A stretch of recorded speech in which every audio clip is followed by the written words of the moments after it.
जोहार कमेटी किस्ताना जोहार कमेटी किस्ताना साधिस्तां किस्ताना आशयाలను साधिस्तां किस्ताना आशयाలను जोहार कमेटी किस्ताना చరిత్రలో నిక్కమైన ఉక్కు మనిషి ఉక్కి పిడికిలై నిలిచిన చక్కనైన మంచి మనిషి చక్కనైన మహామనిషి కిష్టన్న ఓ కిష్టన్న కిష్టన్న ఓ కిష్టన్న జనజీవన స్రవంతిలో అలు పెరుగని తృష్టన్న కిష్టన్న ఓ కిష్టన్న కిష్టన్న ఓ కిష్టన్న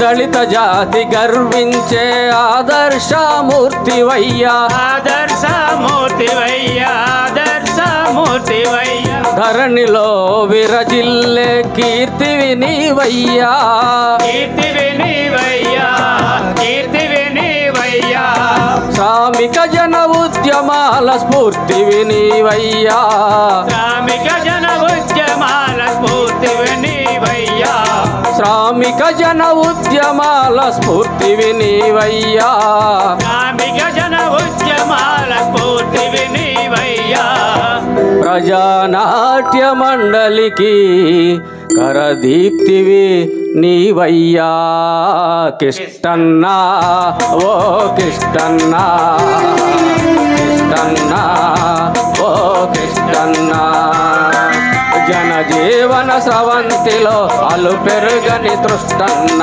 కిష్టన్న ఓ కిష్టన్న కిష్టన్న ఓ కిష్టన్న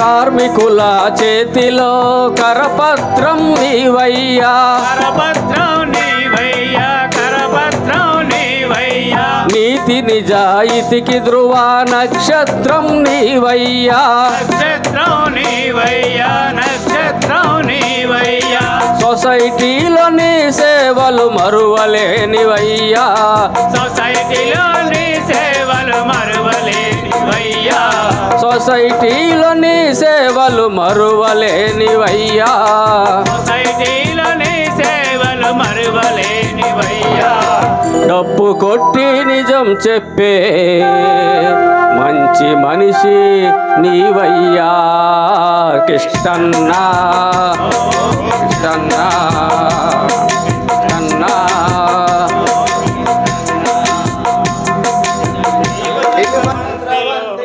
అలు పెరుగని కిష్టన్న కిష్టన్న ఓ కిష్టన్న కిష్టన్న ఓ కిష్టన్న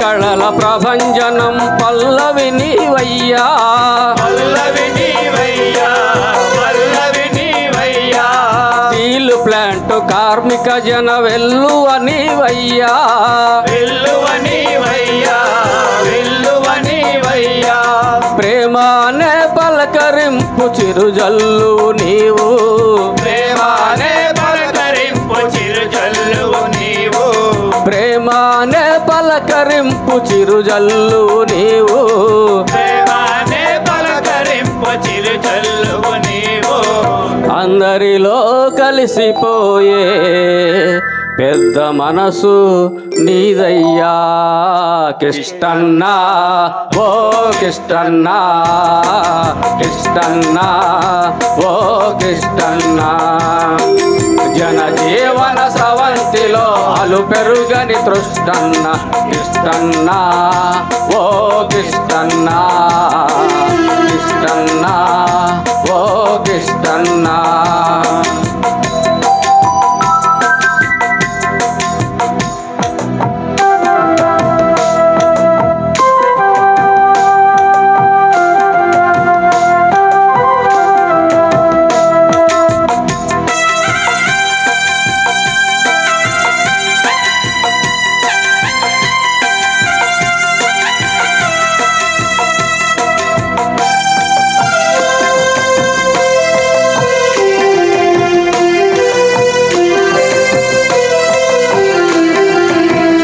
ప్లాంట్ ఉద్యమం నిన్ను మరువదయ్యా నిన్ను మరువదయ్యా నిన్ను మరువదయ్యా నీ ఆశయాల వెలుగులో ముందుకే గునయ్యా ముందుకే గునయ్యా ముందుకే గునయ్యా మా శపథం అందుకో కృష్ణన్న నీవు మా శపథం అందుకో కృష్ణన్న నీవు మా శపథం అందుకో కృష్ణన్న నీవు మా శపథం అందుకో కృష్ణన్న నీవు అరుణాంజులివే నీకు మా జ్ఞాపికవైనావు కిష్టన్నా ఓ కిష్టన్నా కిష్టన్నా ఓ కిష్టన్నా జనజీవన స్రవంతిలో అలు పెరుగని తృష్టన్న కిష్టన్నా ఓ కిష్టన్నా కిష్టన్నా ఓ కిష్టన్నా కిష్టన్నా ఓ కిష్టన్నా. కామ్రేడ్ ఎన్ కిష్టన్న 16వ వర్ధంతి సభకు వేదికమైన పెద్దలు అధ్యక్షుడు సత్యనారాయణ గారికి మీకు అందరికీ కూడా ముందుగా ఉద్యమ జైభీములు తెలుసుకుంటూ, ఒక వ్యక్తి మరణించి 16 సంవత్సరాలు అవుతుంది. ఆ 16 సంవత్సరాల తర్వాత కూడా ఆయన మరవకుండా కేవీపీఎస్గా ఏపీజేఎస్గా ప్రతి సంవత్సరం కూడా ఈ కార్యక్రమాన్ని నిర్వహిస్తున్నాం. కిష్టన్న జీవితము సమాజానికి అనేక గుణపాఠాలు నేర్పింది. కిష్టన్న పయనించిన ఆశయం కోసం పయనించాడో ఆ ఆశయం నెరవేరిందా నెరవేరలేదా, కాబట్టి ఆయన ఆశయాలు ఏ విధంగా ముందుకు తీసుకెళ్ళాలి, ఈ సందర్భంగా మనం చర్చించుకోవాలి. అందులో భాగంగానే సామాజిక న్యాయం మీడియా పాత్ర అనే టాపిక్ మీద ఈరోజు ముఖ్య వక్త అయినటువంటి డిసిహెచ్ వెంకటేశ్వర గారిని పిలవడం జరిగింది. కిష్టన్న గారి జీవితం అంటే ఒక అట్టడుగు తరగతుల నుండి కటిక దరిద్రం నుండి స్టీల్ ప్లాంట్ ఉద్యోగిగా సెలెక్ట్ అయిన తర్వాత అప్పుడు 88లో ఇక్కడ సిఐటిగా చిన్న సంస్థ, ఆ సంస్థలో అన్నింటిలో తల నాలుకలాగా పనిచేస్తూ సంస్థ అభివృద్ధికి ప్రజానాట్య మండలి కళ కోసం కాదు, కళ పేద ప్రజల హక్కుల కోసం, కళ కష్టజీవుల కోసం అటువంటి మన ప్రజానాట్య మండలిని తీర్చిదిద్దడంలో కూడా ఆయన కీలక పాత్ర పోషించాడు. అటువంటి కిష్టన్న థ్రిఫ్ట్ సొసైటీలో స్టీల్ ప్లాంట్ చరిత్రలోనే ఎవరికి రానటువంటి మెజారిటీ థ్రిఫ్ట్ డైరెక్టర్గా కామ్రేడ్ ఎన్ కిష్టన్నకు వచ్చిందండి. అంటే అందరిలో అంటే సైలెంట్గా ఉన్న అందరి మనసుల్లో కిష్టన్న ఒక సుస్థిర స్థానాన్ని సంపాదించుకున్నాడు. ఇది గొప్ప అంశం. చాలామంది పెద్ద నాయకులు ఉంటారు, కానీ కొందరే అందరిలో ఉంటారు. అందరిలో ఉండేవాడే కామ్రేడ్ ఎన్ కిష్టన్న. ఆయన జీవితము ఏదైతే ఉందో ఆ క్రమంలో ప్రజానాట్య మండలి బలపడింది. సిఐటిగా గుర్తింపులోకి వచ్చాము. థ్రిఫ్ట్ సొసైటీగా అనేక లాభాలు ఆర్జించడంతో పాటు థ్రిఫ్ట్ సొసైటీని రాష్ట్రంలోనే ఉత్తమ సొసైటీగా అవార్డులు అందుకోవడంలో కూడా కీలక పాత్ర పోషించాడు. అదే సందర్భంలో వివిధ సామాజిక అంశాల మీద దేశంలో జరుగుతున్నటువంటి దాడులు అవ్వచ్చు, హత్యలు అవ్వచ్చు, అత్యాచారాలు అవ్వచ్చు, ఈ సమాజంపై పెను ప్రమాదంగా సంభవించినప్పుడు పూనుకున్నప్పుడు దాన్ని నిరసిస్తూ ఆ ఉద్యమాలకు అండగా ప్రత్యక్షంగా పరోక్షంగా అండదండలు ఇచ్చినటువంటి వ్యక్తి కిష్టన్న. కాబట్టి ఆయన జీవితం అనేది ఒక పోరాటమయం. రెండవది ఆయన కుటుంబ నేపథ్యం, ఆయన పిల్లలు. ఇందులో కొంతమంది జూనియర్స్ కూడా వచ్చారు. కుటుంబంలో పిల్లల్ని ఎలా చదివించాలి అని ఆయన చెప్పకపోయినా కూడా పిల్లలు గొప్పగా చదివారండి. మనం అది చాలామంది మిస్ అవుతుంటాం. అది మిస్ అయిపోతే మొత్తం మన జీవితమే మిస్ అయినట్టు మనం భావించాలి. కాబట్టి పిల్లల్ని క్లోజ్గా మానిటరింగ్ చేసి చదివించగలిగితే అది ఫస్ట్ బాధ్యతగా మనం కుటుంబ బాధ్యతగా భావించాలి. సో ఆ విధంగా పిల్లలు, పెద్దమ్మాయి ఎంబీబీఎస్ అంటే ఆయన చనిపోయినప్పటికీ ఇంటర్మీడియట్, తర్వాత ఎంబీబీఎస్, పీజీ కోసం అమెరికాలో పీజీ చేసి అక్కడే జాబ్ అనేది చేస్తుంది. అలాగే చిన్నమ్మాయి జేఎన్టీయూ కాకినాడ మెకానికల్, ఎంఎస్ కోసం అమెరికా వెళ్ళడం, అమెరికాలో జాబ్ చేస్తూ ఈరోజు అక్కడ స్థిరపడింది. ఇంకా అబ్బాయి ప్రవీణ్ అనేది మనకు తెలిసే ఉంటుంది. మన థ్రిఫ్ట్ సొసైటీలో అంటే డ్యూటీ చాలామంది చేస్తారు, అందరూ కొందరు క్రియేటివిటీగా చేస్తారు. ఆ క్రియేటివిటీగా చేసేటువంటి వ్యక్తి కామ్రేడ్ ఎన్ కిష్టన్న. కిష్టన్న వాళ్ళ అబ్బాయి ప్రవీణ్ అంటే కంప్యూటర్లో ఏదైనా ప్రాబ్లం వచ్చినా ఒక 5 నిమిషాలనే కంప్యూటర్ తాలూకా ప్రాబ్లమ్ రెక్టిఫై చేసేవాడు. అలాగే మనకిప్పుడు థ్రిఫ్ట్ సొసైటీ ఉండే బ్యాలెన్స్ కోసం అన్ని సౌకర్యాలు యాప్లో వచ్చిందంటే ఆ యాప్ని తయారు చేసింది కూడా ప్రవీణ్ అంటే కిష్టన్న వాళ్ళ అబ్బాయి. అయితే థ్రిఫ్ట్ సొసైటీగా రిజైన్ చేసి హైదరాబాద్కి వెళ్ళడం జరిగింది. ఇప్పుడు హైదరాబాద్లో ఒక ప్రైవేట్ సాఫ్ట్వేర్ కంపెనీలో ఉద్యోగాన్ని నిర్వహిస్తున్నారు. ఇదంతా ఎలా సాధ్యమైంది? కాబట్టి వారి యొక్క పిల్లలు మనకందరికీ, మన పిల్లలకి రోల్ మోడల్ అండి. అంటే కీలక సమయాల్లో తండ్రి చనిపోయినా కూడా దాన్ని ఒక లెసన్గా తీసుకొని మంచిగా చదివి సమాజంలో ఒక గుర్తింపుగా ఈరోజు సొసైటీలో ఉన్నారు. వారి పిల్లలు కూడా చక్కగా ఉద్యోగం అనేది చేస్తున్నారు. కాబట్టి ఇలాంటి కిష్టన్న అనేక సమస్యలపై పోరాడేటువంటి నేపథ్యంలో జీవితాలు సాక్రిఫైస్ చేసేటువంటి నేతలు మన ముందున్నారు. కృష్ణారావు గారు, అలాగే తవడన్న, డిసిహెచ్ వెంకటేశ్వరరావు, చిన్నమనాయుడు, వీళ్ళందరూ కూడా నిరంతరం మీరు కూడా సమాజం కోసం ఏదో చేయాలి, సమాజ మార్పులో మనం భాగంగా ఉండాలి అటువంటి చైతన్యంతో పనిచేస్తుంటే మనము ఆ దిశగా సమాజం ముందుకెళ్తుందా, వెనక్కి దీనికి కారణాలేంటి? ఎందుకంటే కారణాలు సత్యాన్వేషణ జరగాలి, చర్చించాలి. కాబట్టి అలాగా ఆలోచించి ముందుకెళ్ళినప్పుడే సమాజం అనేది మనం అనుకున్న లక్ష్యం సమాజం ఏదైతే ఉందో అది వచ్చే అవకాశం అనేది ఉంటుంది. కాబట్టి అందులో భాగంగానే ఈరోజు సామాజిక న్యాయం అంటే సోషల్ జస్టిస్. సోషల్ జస్టిస్ అంటే ఈరోజు ప్రపంచంలో ఐక్యరాజ్య సమితి కూడా ఫిబ్రవరి 20న సోషల్ జస్టిస్ అనేది జరుపుకున్నటువంటి రోజుగా డిక్లేర్ చేసి ప్రతి సంవత్సరం ఫిబ్రవరి 20వ తేదీన ప్రపంచ సోషల్ జస్టిస్ అనే అంశం మీద ఆ రోజు డిక్లేర్ చేయడం జరిగింది. కానీ మన భారతదేశానికి వచ్చినప్పటికీ ఆ సోషల్ జస్టిస్ అనేది మనం ఆలోచించాలి. ఎందుకంటే నిచ్చెన లాంటి కుల వ్యవస్థ, చాతుర్వర్ణ వ్యవస్థ 3000 సంవత్సరాలుగా ఈ భారతదేశాన్ని పట్టి పీడించింది. ఇప్పటికి కూడా అది మహావృక్షమై దాని వేళ్ళు అనేది అంతు చిక్కినటువంటి లోతులో పాతుకుపోయి 3వసారి అధికారంలోకి వచ్చింది. ఇది పెద్ద ప్రమాదం. కాబట్టి ఇలాంటి క్రమంలో మీడియా పాత్ర ఎలా ఉంది సమాజంలో ఆలోచించాలి. మీడియా అనేది పవర్ఫుల్. సమాజ మార్పులో మీడియా కీలక పాత్ర పోషిస్తుంది. కానీ ఈ రోజుండే మీడియా ఆ పాత్ర పోషిస్తుందండి. అంటే ఒకప్పుడు ప్రింట్ అయ్యే పత్రికలు అమ్ముడుపోయాయి. ఈరోజు అమ్ముడుపోయిన తర్వాత ప్రింట్ అయ్యి ప్రజల్లోకి వెళుతున్నాయి. అవునా కదా? అంటే రివర్స్ అయిపోయింది. ఒకప్పుడు సామాజిక స్పృహ, దేశభక్తి అనేది కాస్తో కూస్తో పత్రికల్లో, ప్రింట్ మీడియాలో కనపడేది ఆ విధంగా. కానీ ఈరోజు దానికి భిన్నంగా జరుగుతుంది. ఒక పార్టీ, ఒక ఎలక్ట్రానిక్ మీడియా, ఒక ప్రింట్ మీడియా, 4 ఛానళ్ళు, ఒక వందలాది యూట్యూబ్ ఛానళ్ళు ప్రత్యక్షంగా పరోక్షంగా వారి ప్రోత్సాహంతో సమాజంలో విషం చిమ్మే కార్యక్రమం జరుగుతుంది. కాబట్టి మీడియాని మనం సరిగా అర్థం చేసుకొని దాన్ని మనం ఛేదించకపోతే మాత్రం ఫ్యూచర్లో అదే పెద్ద ప్రమాదంగా తయారవుతుంది. ఎందుకంటే ఈరోజు ఒక అబద్ధము సోషల్ మీడియాలో పోస్ట్ చేస్తే అది అందరూ దాన్ని ఫార్వర్డ్ చేస్తారు. ఏం జరుగుతుంది దేశంలో? గతంలో మనం చూసాం, వినాయకుడు పాలు తాగుతున్నాడని ఒక ప్రచారం వచ్చిందండి.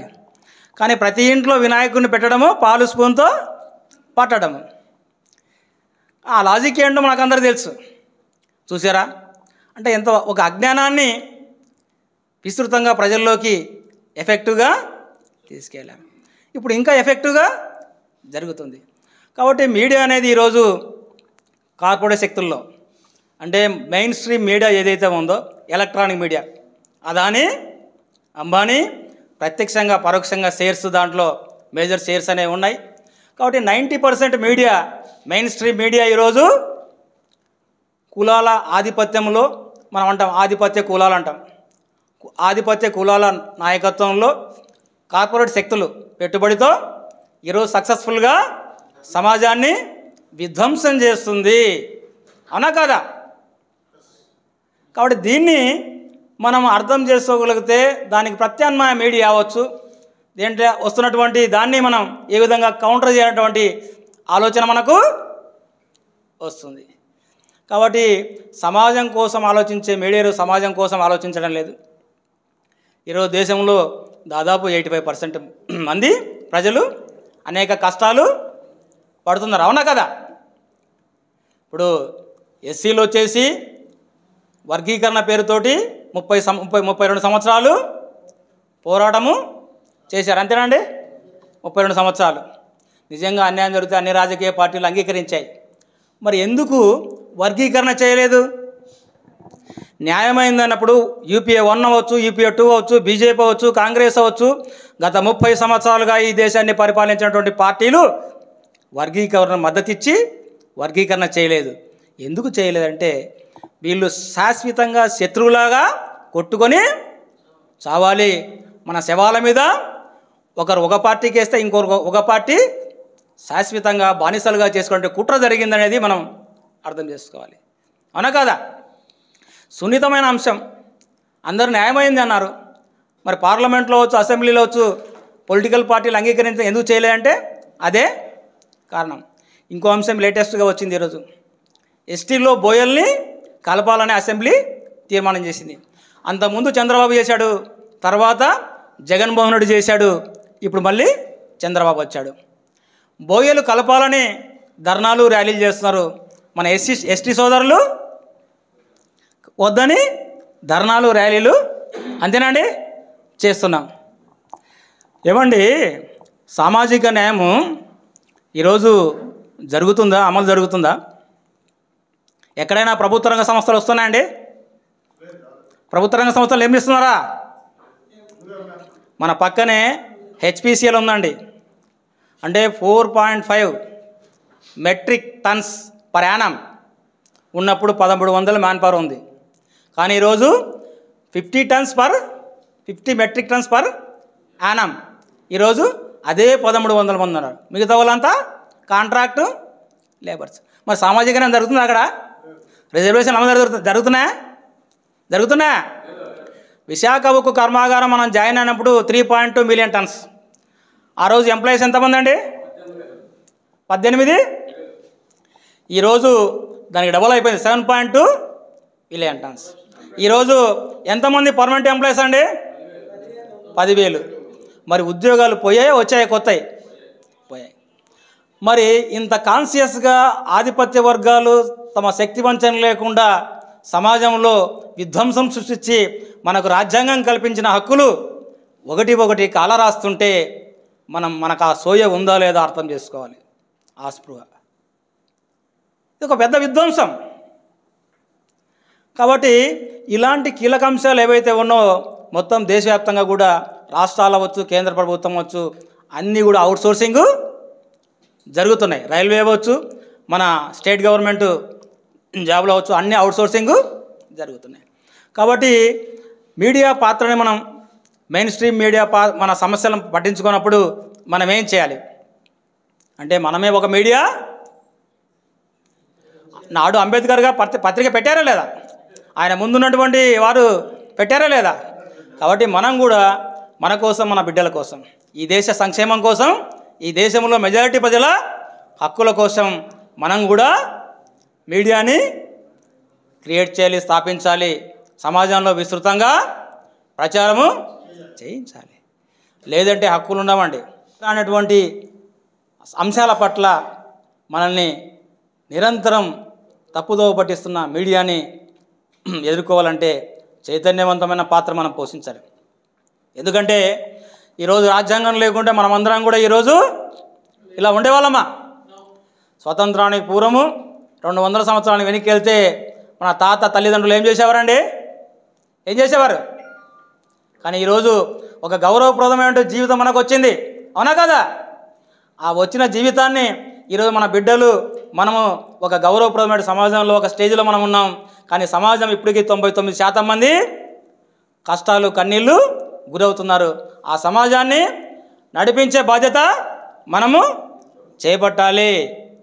కాబట్టి ఈ వ్యవస్థ, సామాజిక న్యాయం అనేది ఒక పెద్ద ఇష్యూ. అది అంటే సామాజిక న్యాయం అంటే పొలిటికల్, ఎకనామికల్, సోషల్ ఈక్వాలిటీ. అంటే ఈ అంశాల పట్ల సమాజంలో ఉన్నటువంటి తారతమ్యాలు ఎవరైతే అప్ అండ్ డౌన్స్ ఉన్నారో, కింద ఉన్న వాళ్ళని పైకి తీసుకురావడము, పైన ఉన్న వాళ్ళని మరీ పైకి వెళ్తుంటే కొద్దిగా స్ట్రెస్ చేయడము, అందరినీ ఈక్వల్ చేయడము, ఇదే సోషల్ జస్టిస్. మరి జరుగుతుందా? ఈరోజు పెట్టుబడి కేంద్రీకృతం అవుతుంది. అదాని ఆస్తులు ఈరోజు ఎలా పెరుగుతున్నా మనకంతా తెలుసు. అదాని ఎగ్గొట్టిన అప్పులు రైటప్ చేస్తున్నారు. అంటే ఇన్ని దుర్మార్గాలు చేస్తుంటే ఇంకా మనం నువ్వు ఆ కులము నేను ఈ కులము, నువ్వు ఆ మతము నేను ఈ మతము, నువ్వు ఆ పార్టీ నేను ఈ పార్టీని 180% మంది ఉన్న మనము ఈ విధంగా ఆలోచిస్తే సమస్య పరిష్కారం కాదు. సమస్య పరిష్కారం కావాలంటే ప్రతి అంశంలో మన జోక్యం ఉండాలి. ఎలక్ట్రానిక్ మీడియానా, ప్రింట్ మీడియానా, ఏ అంశంలో అయినా కూడా మనం మన వంతు పాత్రనే పోషించాలి. మనకు మీడియా పెట్టే అవకాశం లేకపోవచ్చు. అలాంటప్పుడు మన సోషల్ మీడియా ఇన్ఛార్జ్ ఉన్నారు, మీడియాని ఫాలో అవ్వండి. కాబట్టి భవిష్యత్తులో మనల్ని, మన బిడ్డల్ని రక్షించేది ఏకైక వ్యవస్థ. ఆ వ్యవస్థ కోసం దారులు వేసేటువంటి అంబేద్కర్, పూలే మన మార్గదర్శకాన్ని చూపించారు. ఆ వారసులుగా మనం పయనించాలి. ఆ దిశగా పయనించినప్పుడే కిష్టన్న కోరుకున్నటువంటి సమాజం వస్తుంది. ఆ రావడానికి మీరందరూ కృషి చేయాలని తెలియజేస్తూ నాకు అవకాశం వచ్చిన మీ అందరికీ ధన్యవాదాలు. 2 ఒకటి ప్రింట్ మీడియా, రెండోది ఎలక్ట్రానిక్ మీడియా. ప్రింట్ మీడియా అనేది ఆల్రెడీ ఇందా దాస్ చెప్పాడు, మన అదానీలు, అంబానీల చేతుల్లో ఉన్నాయి.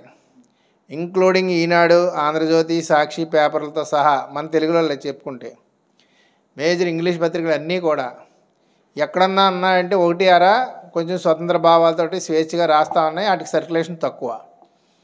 ఎందుకంటే ఈ డామినేషన్ ఎక్కువ. ఈ పత్రికలన్నీ కూడా బోల్డెన్ ఇన్సెంటివ్లు ఇవన్నీ ఇవ్వడాల ద్వారా, తర్వాత కలర్ పేజెస్, అట్రాక్షన్ అడ్వర్టైజ్మెంట్స్ ఇవన్నీ ఉంటాయి. పెయిడ్ ఆర్టిస్టులు కూడా రకరకాల ఆకర్షణీయమైన హెడ్డింగ్లు అవి పెట్టి ఆ రకంగా మాస్ని బాగా అట్రాక్ట్ చేయడం వల్ల మీడియా అంతా కూడా, ప్రింట్ మీడియా అంతా కూడా మ్యాక్సిమం పెద్ద పెద్ద కార్పొరేట్ సెక్టర్లోకి వెళ్ళిపోయింది. కాబట్టి వాళ్ళు ఈరోజున ఇన్ఫ్లుయెన్స్ చేయగలుగుతున్నారు, సొసైటీని ఇన్ఫ్లుయెన్స్ చేయగలుగుతున్నారు. ఎందుకంటే పేపర్లో వచ్చిందండి, నిజం కాదంటారా, మీరు ఎలా చెప్తారు అంటాడు ఎవడైనా సరే. మీరు కావాలంటే చూడండి. అయినప్పటికీ మీకు ఒక విషయం చెప్తాను. ఇప్పుడు ఈనాడు, ఆంధ్రజ్యోతి, సాక్షి లాంటి పత్రికలు కార్పొరేట్ శక్తుల చేతుల్లో ఉన్న మీరు పేపర్లు ఇప్పుడు చూడండి, ఈరోజు చూడండి, నిన్న చూడండి, మొన్న చూడండి, మన విశాఖపట్నం ఏరియాలో ఉన్న ఈనాడు, ఆంధ్రజ్యోతి, సాక్షి పేపర్లు చూస్తే స్టీల్ ప్లాంట్ ప్రైవేటీకరణకు వ్యతిరేకంగానే రాస్తాయి.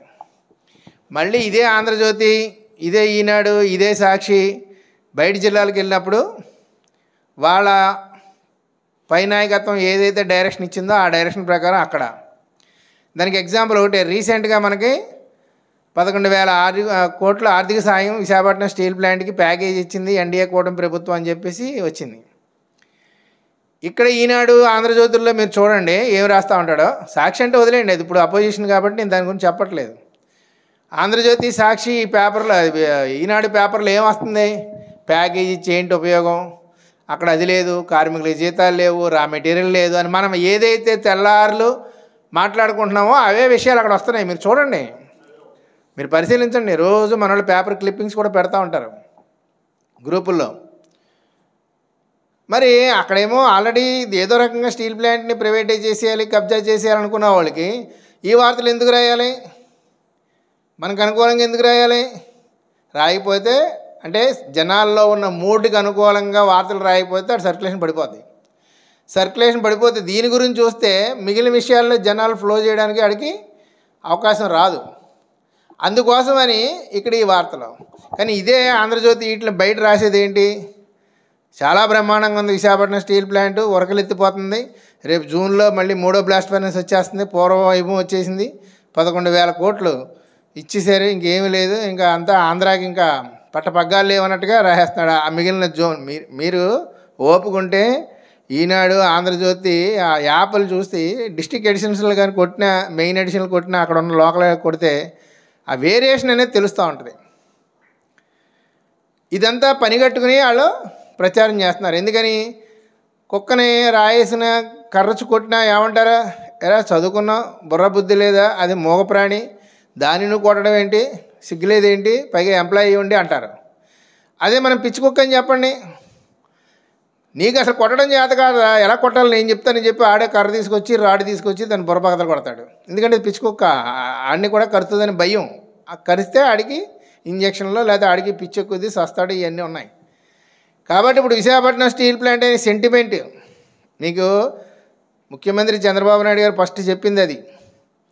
ఏమని, సెంటిమెంట్ అన్ని వేళలా పనిచేయదు, సెంటిమెంట్ను కొంతవరకే, సెంటిమెంట్ ఎప్పుడూ కాపాడాలనుకోవడం పొరపాటు, అదొకటి చెప్పాడు. రెండోది ఏం చెప్పాడు, యాజమాన్య నిర్వహణ మారాలి అన్నాడు. ప్రైవేట్ అని అనలా, యాజమాన్య నిర్వహణ మాట కావాలని మన వైజాగ్ స్టీల్ ఫ్యామిలీ యూట్యూబ్ ఛానల్లో ఉంది, వీడియో చూడండి. రెండోది అస్తమానం ట్రస్ట్ కాదు ఇది, డబ్బులు తీసుకొచ్చి పోసేయడానికి. అంటే వాళ్ళంతటా వాళ్ళే ఎంప్లాయీస్ కూడా గుర్తించాలి, యూనియన్లు కూడా గుర్తించాలి, కష్టపడాలని చెప్పేసి 3 స్టేట్మెంట్ ఇచ్చాడు. ఆ 3 స్టేట్మెంట్కి అనుగుణంగానే ఇప్పుడు మీడియా నడుస్తుంది అలాగా. ఇది ఎగ్జాంపుల్ నేను ఎందుకు చెప్పానంటే, మనకు కావాల్సిన అంశంలో సోషల్ మీడియా అనేది ఈ రోజున ఇప్పటివరకు చెప్పిందంతా ప్రింట్ మీడియా గురించి చెప్పాను. కానీ సోషల్ మీడియా అంటే ఎలక్ట్రానిక్ మీడియా. ఎలక్ట్రానిక్ మీడియా అంటే ఏముంటాయి దాంట్లో, ఫస్ట్ మనకి మొబైల్లో WhatsApp, Twitter, Instagram, Facebook, Telegram, ఇంకా చాలా ఉన్నాయి. మనం ప్రస్తుతానికి 5-6 వాడుతూ ఉంటాం. వీటిల్లో ఇంకా కార్పొరేట్ శక్తుల ప్రమేయం అంతగా లేదు దాంట్లో. కాబట్టి ఈ రోజున సోషల్ మీడియాలో మనం పోస్టులు అనేది చూడండి చాలా భయంకరంగా ఉంటున్నాయి. అంటే మంచివి ఉంటున్నాయి, అలాగే రూడ్గా అశ్లీలంగా ఉండే పోస్టులు కూడా వస్తున్నాయి. చూస్తున్నారు కదా మీరు. ఎందుకు రాగలుగుతున్నాయంటే ఇంకా దాని మీద ప్రభుత్వ నియంత్రణ అనేది లేదు. ఎందుకంటే సుప్రీంకోర్టులో 2-3 సార్లు ప్రభుత్వానికి కానీ ప్రజలకు కానీ చెప్పినాయి. అంటే బలమైన ఆధారం ఉంటే తప్ప చాలా నెగిటివ్గా మీరు విమర్శ చేయకూడదు, కానీ మామూలుగా విమర్శించవచ్చు. ఏదైనా ప్రభుత్వ విధానాలు కానీ ఏదైనా సరే మన ఒపీనియన్స్ చెప్పచ్చు. అలా అని చెప్పి రూట్గా వెళ్ళకూడదు. చంద్రబాబు ఆయన చంపేశాడు అని అన్నాం అనుకోండి, జగన్మోహన్ రెడ్డి ఆయన చంపేశాడు అన్నాం అనుకోండి, ఆధారం ఉందా అని అన్న అవతలోడు కానీ కౌంటర్ వేస్తే మనం దాన్ని చూపించగలగాలి. అటువంటివి కాకుండా నాకు అనుమానంగా ఉంది, ఈ పరిస్థితిని బట్టి ఆయన చంపాడు అని అనుకుంటున్నాను అంటే తప్పలేదు. అనుమానమే అది, దానికి ఆధారం లేదు. ఎందుకంటే ఇన్సిడెంట్లు నువ్వు ఎలా కోట్ చేస్తావు కాబట్టి. ఇట్లాగా ఫ్రీ మీడియాగా సోషల్ మీడియా కొంత వెసులుబాటు ఇచ్చింది. ఈ రోజున జరుగుతున్న దారుణాలు చూస్తూ ఉంటే మనం వీటిలన్నింటినీ ఎలుగెత్తి చెప్పకపోతే ముందు మన వర్గాలకు మనం అన్యాయం చేసినట్టు అవుతాం. ఎందుకంటే ప్రింట్ మీడియాని చాలామంది పట్టించుకోవడం మానేశారు. ఎక్కువ మంది గతంలో ప్రింట్ మీడియా ఉండేదాన్ని ఇప్పుడు ఎలక్ట్రానిక్ మీడియాలకు మారిపోయారు. మరి మారిపోయినప్పుడు మనం దాన్ని వదిలేస్తున్నాం. తెల్లారు లేస్తే మనము దాన్ని ఫాలో అవుతూ ఉంటాం. ఫాలో అయినోళ్ళు మన భావాల్ని మన విషయాల్ని మనం స్ప్రెడ్ చేయడం వదిలేస్తున్నాం. ఇది ఎప్పుడైతే వదిలేసామో వాళ్ళు రెచ్చిపోతున్నారు. అందుకే ఏం చేస్తున్నారు వాళ్ళు, బీజేపీ ఐటీ సెల్, ఇప్పుడే వార్త కూడా తీసి దాచించాను, శ్రీనగర్ దగ్గర బీజేపీ ఐటీ సెల్ ఇన్ఛార్జే ఉగ్రవాదట, పట్టుకున్నారండి కాశ్మీర్ దగ్గర. అంటే ఎలా అసలు ఇవన్నీ కూడా మెయిన్ మీడియాలో రావు. అక్కడ లోకల్గా ఉన్నవాళ్ళు అవన్నీ ఆ గ్రామస్తులు పట్టుకుని, ఇంకా నేను పూర్తిగా చదవలేదు అది, ఇప్పుడు కూర్చుని వచ్చే ముందు జస్ట్ చూసి అలా సేవ్ చేసి వచ్చాను.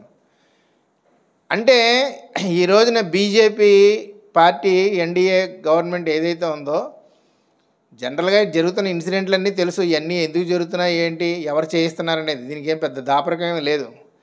11 ఏళ్ళుగా అధికారంలో ఉండి దేశభక్తులు అని చెప్పుకుని, హిందూ మతానికి ప్రతినిధులు అని చెప్పుకుని 80% ఉన్న హిందువులకు మేమే రియల్ హీరోస్ అని చెప్పుకున్న అమిత్ షా మోడీలు నాయకత్వంలో ఈరోజు నిన్న కాక మొన్న అక్కడ అంత దాడి జరిగింది. అంటే పైగా ఎటువంటి ఏరియాలో దాడి జరిగింది? ఇక్కడ విశాఖపట్నంలో మన గాజువాకలో మన స్టీల్ ప్లాంట్ దగ్గర అంటే 2 కిలోమీటర్లకి 3 కిలోమీటర్లకి ఒక కానిస్టేబుల్ ఉంటాడు. కాశ్మీర్ మీరు ఆ ఏరియాకి వెళ్ళి చూస్తే ఎలాగో తెలిసిపోద్ది కదా. మీరు నార్త్ కూడా వెళ్ళుంటారు చాలామంది టూర్లకి. ఎంత ఉంటుందో పోలీస్ ఫోర్స్, ఎట్లా ఉంటుంది, అడుగడుక్కి పోలీస్ ఫోర్స్ ఉంటుంది. అటువంటి చోటన పైగా బార్డర్ దగ్గరలో ఉన్న చోటన డిస్ప్యూటెడ్ స్టేట్ ఇప్పుడు అది. ఎందుకంటే 170 తీసేసిన తర్వాత ఎక్కడ అల్లర్లు జరుగుతాయో అని చెప్పేసి భయంకరంగా డంప్ చేశారు అక్కడ సైన్యాన్ని. అటువంటి చోటుకు వచ్చి అది డ్రెస్లో వచ్చి అటాక్ చేసి పోయారు వాళ్ళు. ఏమంటారు దీన్ని? అసలు ఇంతకంటే కుట్ర కుమ్మక్కు ఇంకేమైనా ఉంటుందా? మీరు కాసేపు ఊరుకోండి అని చెప్పి పోలీసుని పడుకోబెట్టారు, వీళ్ళు వెళ్ళారు, పనిగాని ఇచ్చేసారు, వచ్చేసారు, పోయారు. ఇప్పుడు గాలింపులు జరుగుతున్నారట. విచిత్రం ఏంటంటే ఇక్కడెక్కడన్నా గాలింపులు పర్లేదు, లేదా అడవిల్లో గాలింపులు అంటే అర్థం ఉంది. అంత పెద్ద పబ్లిక్ ఏరియాలో, అంత పెద్ద సిటీ అట్మాస్ఫియర్, టౌన్ అట్మాస్ఫియర్లో ఉన్న చోటన గాలింపు ఏంటి అంటే ఇదంతా కూడా ఏంటంటే ప్రజల్లో అభద్రతాభావం తీసుకురావడం కోసం ఈ రోజున పరిస్థితి. అలాగే మన సామాజిక వర్గాల్లో కూడా ఇందాక దాస్ చెప్పాడు, రిజర్వేషన్లు పెట్టి రిజర్వేషన్ల మీద డిస్ప్యూట్లు, మాలా మాదిగా రకరకాల పేర్ల మీద, వర్గీకరణ పేర్ల మీద ఏదో ఒకటి ఎప్పుడూ నిరంతరం ఆడితోటి మనం కొట్టుకు వస్తూ ఉండాలి. వాళ్ళు మాత్రం ధరలు పెంచుకుపోతూ ఉంటారు. మన పెట్రోల్ ధర పెంచారు. ఇప్పుడు గ్యాస్ కూడా 2-3 రోజులు సమ్మె రాబోతూ ఉంది. ఆ గ్యాస్ డీలర్స్ కూడా మాకు కమిషన్ సరిపోవట్లేదు కాబట్టి దేశవ్యాప్తంగా డోర్ డెలివరీ ఆపేస్తామని చెప్పి థ్రెటనింగ్ ఇచ్చారు నిన్నే. అది 2-3 రోజులు సెటిల్ అయితే సంతోషం, లేదంటే మాత్రం ఇంక నుంచి గ్యాస్ డోర్ డెలివరీ ఉండదు, మనందరం వెళ్ళి గ్యాస్ బండలు తెచ్చుకోవడమే. కాబట్టి ఇలాగా ఒక అన్రెస్ట్ క్రియేట్ చేసి వాళ్ళు చెయ్యాలనుకున్నది. ఇప్పుడు అసలు ఈ దాడి ఎందుకు జరిగింది? ఆ ఊరి పేరేంటిది? పహల్గామ్కి దాడి ఎందుకు జరిగిందంటే వక్ఫ్ బిల్లు మీద చాలా పెద్ద ఎత్తున దేశవ్యాప్తంగా వ్యతిరేకత వస్తుంది. ఏ స్టేట్ చూసి ముందు నార్త్లో చాలా ఎక్కువ ఉంది, అసలు వాళ్ళు ఊహించలేదు. సౌత్ కంటే కూడా నార్త్లో చాలా ఎక్కువ రియాక్షన్ ఉంది. ఆడేమనుకున్నాడంటే నార్త్లో అంత ఉండదు అనుకున్నాడు, దానికి కౌంటర్ వచ్చింది. పైగా వీటిని ఏదో సముదాయిందామని నేను ముస్లింలతో చాలా దోస్తీని చెప్పడానికి ఇదే టైంలో మళ్ళీ ఆ వెళ్ళిన టైం కూడా ఎంచుకుని వెళ్ళాడు. ఇక్కడ చేయించాల్సింది చేయిస్తున్నాడు, రెచ్చగొడుతున్నాడు. ఇదంతా చూస్తే 10th క్లాసు మినిమం నాలెడ్జ్తో మనకే వీళ్ళు రాజకీయాలు అర్థమైపోతా ఉన్నాయి. పెద్ద వాళ్ళకి అర్థం కాకుండా ఉంటాయా? ఐపీఎస్లు ఐఏఎస్ల వాళ్ళకి తెలుసు, అందరికీ తెలుసు, కానీ భయం. ఎందుకంటే వాళ్ళు ఏదైనా నోరిపితే రేపొద్దున ఈడీ, సిబిఐ, ఇన్కమ్ ట్యాక్స్ దాళ్ళు. పొలిటికల్ పార్టీల పరిస్థితి కూడా అదే. కాబట్టి ఇంత దారుణంగా ఒక మతోన్మాద మతాన్ని ఉన్మాదం కింద తయారు చేస్తూ ప్రజల్లో పంప్ చేస్తూ మనలో డీవియేషన్ తీసుకొచ్చే పరిస్థితి అనేది ఈ రోజున ప్రింట్ మీడియా ద్వారా, ఎలక్ట్రానిక్ మీడియా ద్వారా బీజేపీ ఐటీ సెల్లో దేశవ్యాప్తంగా గతంలో 30,000 మంది ఉన్నారు. ఇప్పుడు మరి సంఖ్య పెరిగే ఉంటుంది. 30,000 మంది మినిమం శాలరీ 20,000 నుంచి 40,000 ఇచ్చి ఆ 30,000 మంది డైలీ పనిచేస్తూ ఉంటారు వీటిలో దేశవ్యాప్తంగా. వాళ్ళ పని ఏంటంటే పోస్టులను అబ్జర్వ్ చేయడం, ఎక్కడెక్కడి నుంచి పోస్టులు వస్తున్నాయి, ఎవరెవరు చేస్తున్నారు, ఇట్లన్నింటినీ కూడా మానిటర్ చేసి ఫీడ్బ్యాక్ చేసి, ఇప్పుడు ఫేస్బుక్లో కానీ మనం ఎక్కువ ఇట్ల మీద పెట్టామనుకోండి, మీకు వస్తూ ఉంటాయి చూడండి, బూతులు తిడతా కూడా వస్తూ ఉంటాయి, బండ బూతులు తిడుతూ వస్తాయి. అవంతా ఆర్ఎస్ఎస్ బ్యాచే, వీళ్ళే ఐటీ సెల్ ఎంప్లాయీస్. ఇక చివరికి ఆడికి సమాధానం చెప్పలేక మనం ఆ అకౌంట్ని క్లోజ్ చేస్తాం, లేకపోతే ఆడే మరీ టూ మచ్గా ఉందంటే బ్లాక్ చేసేస్తాడు. అది నీకు మెసేజ్ వస్తుంది అనమాట, నీ గుర్తింపుని మళ్ళీ నువ్వు సరి చేసుకుని నీ అకౌంట్ని ఓపెన్ చేసుకో ఉంటుంది. మనకు అది ముందు అర్థం కాదు, ఏదో రాంగ్ కొడతాం అంతే, అకౌంట్ క్లోజ్, బ్లాక్ అయిపోతుంది. మళ్ళీ ఇంకో పేజ్ ఇంకొక నెంబర్ పెట్టి మళ్ళీ ఇంకో పేరు మీద ఏదో సంథింగ్ చేసుకోవాలి. మీరు కానీ ఫేస్బుక్లోకి వెళ్ళి పేజీలు కొడితే భారతీయుడు అని ఒకటి ఉంటుంది చూడండి, అది నేను పెట్టింది ఎప్పుడు కాదు, 10 ఏళ్ళ కిందటే క్లోజ్ అయిపోయింది అది. ఇలాంటివి ఒక 6 డజన్ ఉన్నాయి. ఇప్పుడు సందర్భం కాదు అన్నీ చెప్పడం, అంటే గతంలో ఆర్గ్యుమెంట్లు చేసి వదిలేసాం. ఇంకా ఇప్పుడు మన పని ఏంటంటే అసలు ఆడెవడికో కౌంటర్లు మనం ఇవ్వడం ఏంటి, ముందు మనం ఏం చేయాలో మన పని ఏంటో మనం చూసుకోవాలి. ఈ రోజున ఒక సోషల్ మీడియా ముఖ్యంగా చూసుకుంటే వాట్సాప్లు కానీ, ఫేస్బుక్ కానీ, ట్విట్టర్ కానీ, ఇన్స్టాగ్రామ్లు కానీ, ఇవన్నీ కూడా మన భావజాలాన్ని విస్తృతంగా ప్రచారం చేయాలి. అది చేయకపోతే వచ్చే ప్రమాదం ఏంటంటే, మన ఫ్రెండ్స్ ఉన్నారు, ఒకళ్ళనొకళ్ళు వైజాగ్ స్టీల్ ఫ్యామిలీ ఉంది, యూట్యూబ్ ఛానల్ పెట్టాం, ఉన్నది 10,000 మంది, ప్రతి వీడియో మినిమం 1000 మంది మన వాళ్ళు చూస్తున్నారు, అంటే 10%. జనరల్గా చాలా ఎక్కువ రేషియో. ఎందుకంటే బయట చాలా ఛానల్స్ ఉంటాయి, మీరు చూడండి, 10 లక్షల వ్యూస్ ఉన్న వాళ్ళు కూడా 10% ఉండదు వ్యూస్. ఏదో జాయిన్ అయిపోతారు కానీ పెద్ద పట్టించుకోరు. కానీ మన దగ్గర ఇక్కడ వేడి ఆ సెగ ఉంది కాబట్టి స్టీల్ ప్లాంట్ని కాపాడుకోవాలి అనే ఒక తపన ఎక్కువ మందిలో ఉంది కాబట్టి ఈ రోజున ఎక్కువ మంది ఫాలో అవుతాం అన్నారు. ఇది ఎప్పుడైతే నిరంతరం ఈ సెగ అనేది ఉందో, ఇక్కడ ఈ వాతావరణం అనేది ఉందో, గవర్నమెంట్లు కూడా దూకుడికి వెళ్ళలేకపోతామని. ఈ మధ్యకాలంలో ఇక్కడ మన యూనియన్ నాయకత్వంలో కూడా కాస్తంత నీరసం రావడం, జనాల్లో కదలిక లేకపోవడం, కొత్త ఎంప్లాయీస్ ఇన్వాల్వ్ అవ్వకపోవడం, ఎక్కువ మంది రిటైర్ అయిపోవడం, ఈ వాతావరణం అంతా చూసిన తర్వాత మేనేజ్మెంట్ స్పీడ్ పెంచింది. ఇప్పుడు కనుక మళ్ళీ మనం కానీ మన నాయకత్వం కానీ ప్రచారం పెంచి ఇన్వాల్వ్మెంట్ పెంచి ఇవన్నీ చేస్తే వాళ్ళు మళ్ళీ వెనక్కి వెళ్తారు. ఇది నిరంతరం ఒక వారిది. కాబట్టి ఇది చేయకపోతే, ఈ ప్రచారం చేయకపోతే వాళ్ళు ఇంకా స్పీడ్ పెంచుతారు. ఎంత దుర్మార్గం కాకపోతే 3 రోజుల కిందట లేబర్ కమిషనర్ దగ్గర చర్చల్లో ఒప్పుకుని వచ్చిన 3వ రోజునే 1500 మందిని మళ్ళీ పక్కనెట్టేసాడంటే ఏమనాలి అసలు? ఎప్పుడైనా ఉందా అసలు గతంలో? ఒక లేబర్ మధ్యవర్తి సమక్షంలో మేము తీయమని ఒప్పుకున్న తర్వాత మినిట్స్ రాసి మినిట్స్లో చెప్పి 3వ రోజున తీసే పరిస్థితి అంటే ఏమనాలి దీన్ని? అంటే గవర్నమెంట్ ఎంత ఇదిగా ఉంది. అసలు ఇలా జరిగినందుకు ఎమ్మెల్యేలు ఎంపీలు ఏం చేయాలి? ముందు వాళ్ళు వెళ్ళి ఆర్ఎల్సీ దగ్గర చేసిన దానికి మేనేజ్మెంట్ని లెఫ్ట్ అండ్ రైట్ ఇచ్చేయాలి. మా అధికారులని నువ్వు అవమానించావు కదా, మా స్టేట్ గవర్నమెంట్ అధికారిని అవమానించావు కదా, వాళ్ళకి మాట ఇచ్చి నువ్వు ఎలా వెనక్కి వెళ్ళిపోతావు అని చెప్పి ముందు వాళ్ళని తగులుకోవాలి. కానీ తగులుకోరు, ఎందుకంటే వీళ్ళందరూ కుమ్మక్కైపోయారు. ఇదంతా డ్రామా. మరి ఈ డ్రామాని అండగట్టేసిన వాళ్ళు ఎవరో? మనమే. ఇందా మనోడు చెప్పాడు, పబ్లిక్ సెక్టర్ ఉండబట్టే ఈరోజు రిజర్వేషన్ ఉంది. మనందరం కూడా ఇంతమంది ఈ స్థాయికి వచ్చాం. మరి ఇటువంటి భావజాలాన్ని మనం ఇన్స్టాగ్రామ్లోను, ఫేస్బుక్లోను, ట్విట్టర్లోను ఎక్కువగా గవర్నమెంట్ దృష్టికి వెళ్ళాలంటే మాత్రం ఎక్స్ అకౌంట్ ట్విట్టర్ అనేది ఫాలో అవ్వాలి. ఎందుకంటే ట్విట్టర్లో ఉండేది చాలా ఎక్కువ, దాన్ని ఏమంటామంటే ట్రెండింగ్ అంటారు. ఒక 1000 మంది ఒకరోజు తక్కువలో తక్కువ, ఆ రోజున ఎక్కువ మంది ట్రెండింగ్లో లేకపోతే 1000 వచ్చినా ట్రెండింగ్లోకి వెళ్ళిపోద్ది. ట్రెండింగ్ అంటే అర్థం ఏంటంటే ప్రముఖుల దృష్టిలోకి వెళ్ళిపోద్ది. ఉదాహరణకి మన రాష్ట్రంలో chief minister, deputy chief minister, Jaganmohan Reddy, కలెక్టర్లు, ఎమ్మెల్యేలు, ఎంపీలు వీళ్ళందరి దృష్టిలో ఉండే అంశం అనుకోండి ట్రెండింగ్ అంటే.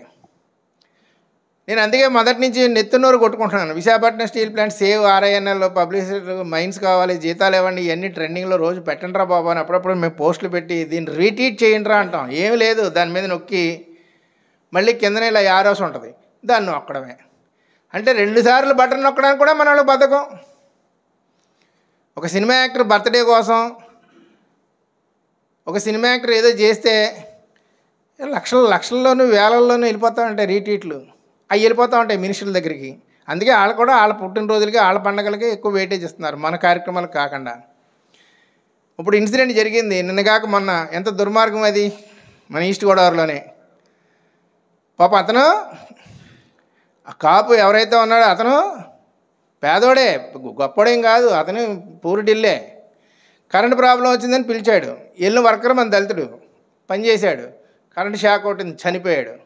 వాళ్ళందరూ కలిసి మొత్తానికి కాంప్రమైజ్ చేసి ఇచ్చుకోలే పెద్దగా అంటే ఏదో 2,70,000 ఎంత, అది వీడియో వచ్చింది, మనవాడు ఎవరో పెట్టారు. 2,70,000 సెటిల్మెంట్ అయింది, బాగానే ఉంది. మన్నాడు ఉదయం రమ్మన్నారు, డబ్బులు ఇస్తామన్నారు. వెళ్ళేటప్పటికి రివర్స్ అయిపోయారు. ఆ రాత్రి ఈ గ్యాంగ్ ఉంది కదా, ఎవరో ఈ తిక్కలోడు గ్యాంగు, తెలుసు కదా తిక్కలోడు అంటే. ఈ Janasena batch, RSS batch, Bajrang దళ బ్యాచ్ వెళ్ళింది, రెచ్చగొట్టేశారు. ఏరా ఆడేం పెద్ద పోటుగడ అనుకున్నారు, ఆడి ఏమి లేనోడే కదా, ఆడు పేదోడే కదా, ఆడి దగ్గర మీరే డబ్బులు అడుగుతున్నారు, అయినా అసలు మీకేంటిరా, మీకేంటి మేము ఇచ్చేది ఏంటరా అని చెప్పి ఇక అక్కడ కులాన్ని ప్లేస్ చేసి ఇష్టం వచ్చినట్టు దుర్భాషలు ఆడారు. అది పెద్ద బ్లోట్ అయిపోయింది. మరి ఎక్కడుంది అసలు ప్రచారం? మనం ఎందుకు ఊరుకుంటున్నాం దానికి? మన వాళ్ళు పెట్టే పోస్టులకి, నేను ఆ ఈస్ట్ గోదావరి నుంచి వచ్చిన పోస్టులని నేను కొన్ని ప్రమోట్ చేశాను కొన్ని గ్రూపుల్లోకి. ఏ గ్రూపులకు వెళ్ళాలో ఆ గ్రూపులు పెట్టాను. మన స్టీల్ ప్లాంట్ గ్రూప్ పెడితే మళ్ళీ ఇంకా అది ఇంకో రకంగా ఉంటుంది. కాబట్టి ఇది ఎంత దుర్మార్గం ఇది. ఇద్దరి మధ్య జరిగింది, అది చనిపోయాడు పాపం. ఒప్పుకున్నాడు రైతు, తనకి ఇవ్వడానికి ఒప్పుకున్నాడు, తనకు ఉన్నంతలో కొంత ఇవ్వడానికి కొన్ని ఒప్పుకున్నాడు. ఒప్పుకున్న దాన్ని కూడా ఇవ్వనివ్వకుండా చేసి అక్కడ మళ్ళీ కులాన్ని తీసుకొచ్చి పెట్టి ఈ రోజున గోదావరి జిల్లా ఏరియా అంతా కూడా చాలా ఎంత దుర్మార్గంగా ఉంది. మొన్న 10 సంవత్సరాలు ఎంపీ చేసిన హర్ష్ కుమార్ గారిని ఎలా ఈడ్చేసారో చూసారా? అసలు ఎంత దీన్ని అసలు మానవత్వం అంటామా? ఒక ప్రజాప్రతినిధి అన్నవాడిని మినిమం కర్టసీ ఉంటుంది. 10 years చేసిన వ్యక్తిని 3 గంటలు రాజమండ్రి చుట్టూ తిప్పేశారు. మరి అవన్నీ మనలాంటి వాళ్ళు వాటిని స్ప్రెడ్ చేయకపోతే రేపొద్దున అది మన దగ్గరికి వచ్చేద్ది, చివరికి మన మీదే పడద్ది. అప్పటి వరకు మనకు తెలియదు. ఎప్పుడైనా ఎక్కడైనా సరే ఇటువంటి సంఘటనలు జరిగినప్పుడు ఈ దుర్మార్గాల్ని పోనీ రీపోస్టులు చేయలేకపోయినా, గ్రూపుల్లో పెట్టలేకపోయినా, అటువంటి ఇబ్బంది ఉన్నా కనీసం ఇది దారుణం దుర్మార్గం కామెంట్ అన్నా చేయండి. అది కూడా చేయకపోతే ఎలాగా? ఇది కూడా ఇప్పుడు చేయకపోతే రేపు పొద్దున్న ఆ మాట కూడా మన విషయంలో అనడానికి ఎవడో ఉండవు. చాలా కొటేషన్లు చూసాం కదా. కాబట్టి సోషల్ మీడియాని మనం సేవ్ చేసుకోవాలి. ఇప్పుడు బీజేపీ నెక్స్ట్ టార్గెట్లో 3 టార్గెట్లు ఉన్నాయి. ఒకటి రాజ్యాంగాన్ని రద్దు చేయడం, మూడోది ఇదే సోషల్ మీడియా. సోషల్ మీడియాని ఇప్పుడు ఆల్రెడీ కాశ్మీర్లో ఛానళ్ళు ఈ మధ్యకాలంలోనే కొంత వెసులుబాటు ఇచ్చినట్టున్నారు. ఛానళ్ళు అసలు అక్కడ ఈ పనిచేయలేదు, మొబైల్ ఫోన్లు పనిచేయలేదు, చాలా రెస్ట్రిక్షన్స్. రైతుల ఉద్యమం దెబ్బతీయడానికి ప్రయత్నం చేస్తే రైతుల పిల్లలే సెపరేట్ ఛానల్ అంటే సర్వర్ పెట్టుకుని ఫారిన్ కంట్రీస్ నుంచి డబ్బు పెట్టుకొని సర్వర్ పెట్టుకుని చేశారు. కాబట్టి అది ఇంటర్నేషనల్ లెవెల్లో పెద్ద ఫోకస్ అయ్యి ఫేమస్ అయిపోయి మోడీ పనికిమాలోడు చెత్తదవా అని చెప్పేసి అంత ఎక్స్పోజ్ అయిన తర్వాత అతను అప్పుడు వెనక్కి వెళ్ళాడు. ఇప్పుడు కూడా ఇటువంటి విషయాల్లో ముఖ్యంగా మన సామాజిక అంశ విషయాల్లో వీళ్ళంత పనికిమాలోడు అనేది ఎక్స్పోజ్ అయ్యేకొలది భారతదేశం ఇంత దుర్మార్గంగా ఉంటుందంటే అక్కడి నుంచి ఇంటర్నేషనల్లో ప్రెజర్ వస్తూ ఉంటుంది. దానికి ఇదే మార్గం, ఇంకా వేరే మార్గాలు లేవు. ఎందుకంటే పెద్ద మీడియా అలాగే మన చేతుల్లో లేదు. ఇది ఒక రకంగా ఈరోజు మనకు ఒక రక్షణ కవచం, ఒక గొడుగు. ఈ సోషల్ మీడియాని మనం వాడుకోకపోతే వర్షం అంటే నీళ్లు పడి తడుస్తాం. ఇది అలా కాదు కదా. రాజ్యాంగం ఇచ్చే రక్షణ, సోషల్ మీడియా ఇచ్చే రక్షణని మనం కానీ ప్రొటెక్ట్ చేసుకుని కాపాడుకోలేకపోతే భవిష్యత్తులో ఇలా స్పీచ్లు, ఇలా మైకులు పెట్టి, ఇలా వీడియోలు తీసి ఇలా నలుగురికి చెప్పుకునే పరిస్థితి కూడా మిగలదు. చాలా దారుణమైన ఫేస్ చేస్తారు. అరే మనకు నచ్చినది మన వాళ్ళు పెట్టిన పోస్ట్ని ఒక లైక్ కొట్టండి రా అంటే కొట్టరు. ఈ రోజున ఉదాహరణకి ఒక వీడియో, ఇప్పుడు ఇదే వీడియో మన దాస్ తీస్తున్నాడు, ఫేస్బుక్లో పెడతాడు. ఇక్కడ కూర్చున్న వాళ్ళు మనం కూడా ఇంటికి వెళ్ళి ఆ వీడియో ఇందాక వచ్చింది కదా చూసాను, డీసీసీ గారు మాట్లాడారు, బాగుంది అంతే. బాగుందంటే ఏంటి ఉపయోగం? నువ్వు అక్కడ నొక్కు, అక్కడ ఎలా ఉండే బటన్ని లైక్ నొక్కు, ఏం జరుగుద్ది? లైక్ అనేది నొక్కడం వల్ల ఏం జరుగుద్ది అంటే ఈ మీటింగ్కి రానోడు ఎవడైతే ఉంటాడో నీ ఫ్రెండ్ గ్రూప్లో ఉంటాడు కదా. ఇప్పుడు ఇక్కడ ఉన్నవాళ్ళు మనందరం ఉన్నాం, ఇక్కడ ఉన్న వాళ్ళందరికీ రామస్వామి ఫ్రెండే కదా, అయోధ్యరాం ఫ్రెండే కదా, కృష్ణారావు గారి ఫ్రెండే కదా, రామారావు గారి ఫ్రెండే కదా, సిహెచ్ నరసింహరావు ఫోన్ నెంబర్ మన దగ్గర ఉంది కదా, పోనీ బయట వాడు ఐఎన్టీసీ వాడు ఎవడో ఉంటాడు, ఆడి నెంబర్ ఉంది కదా మన దగ్గర, ఏఐటీసీ వాడి నెంబర్ ఉంది కదా, బిఎంఎస్ వాడి నెంబర్ ఉంది కదా. వాళ్ళు కూడా సోషల్ మీడియా ఓపెన్ చేసినప్పుడు ఎప్పుడైతే నువ్వు లైక్ కొట్టావో వాళ్ళకి అది రెఫర్ చేయబడద్ది, మర్చిపోకండి. మీరు ఈ వీడియోని ఆడికి రెఫర్ చేసే అవకాశాన్ని మీ అందరి మూసేస్తున్నారు. నలుగురికి, ఇప్పుడు నాకు, శ్రీనికి, దాసుకి, నలుగురికి కలిసిన ఓ 10 మంది ఫ్రెండ్స్ ఉన్నారనుకోండి, మేము ముగ్గురు లైక్ చేయడం వల్ల వాళ్ళ చుట్టూ ఆ వీడియో అలా తిరుగుతూ ఉంటుంది. ఆడు ఏంట్రా అని ఓపెన్ చేస్తాడు, ఖాళీగా ఉన్నాడు వింటాడు, విషయం తెలుసుకుంటాడు. అరే నేను మీటింగ్కి వెళ్ళకపోయినా, మంచి మీటింగ్ అయింది, నాగేశ్వర్ గారు వచ్చారట మీటింగ్ అయిందట, లేకపోతే పలానా ఆయన వచ్చారట మంచి మీటింగ్ అయిందట, దాస్ నేను మంచి మీటింగ్ పెట్టాడట, వెళ్ళకపోయినా ఫోన్లో ఎందాం ఇదేదో అని చెప్పేసి ఖాళీగా ఉండి ఆడు మన వీడియోలు మన విషయాలు వింటే ఆ విషయం అర్థం అవుద్ది. ఇది తెలియకపోతాడు ఏం చేస్తాడు, బయట నుంచి వచ్చేది చదువుతాడు.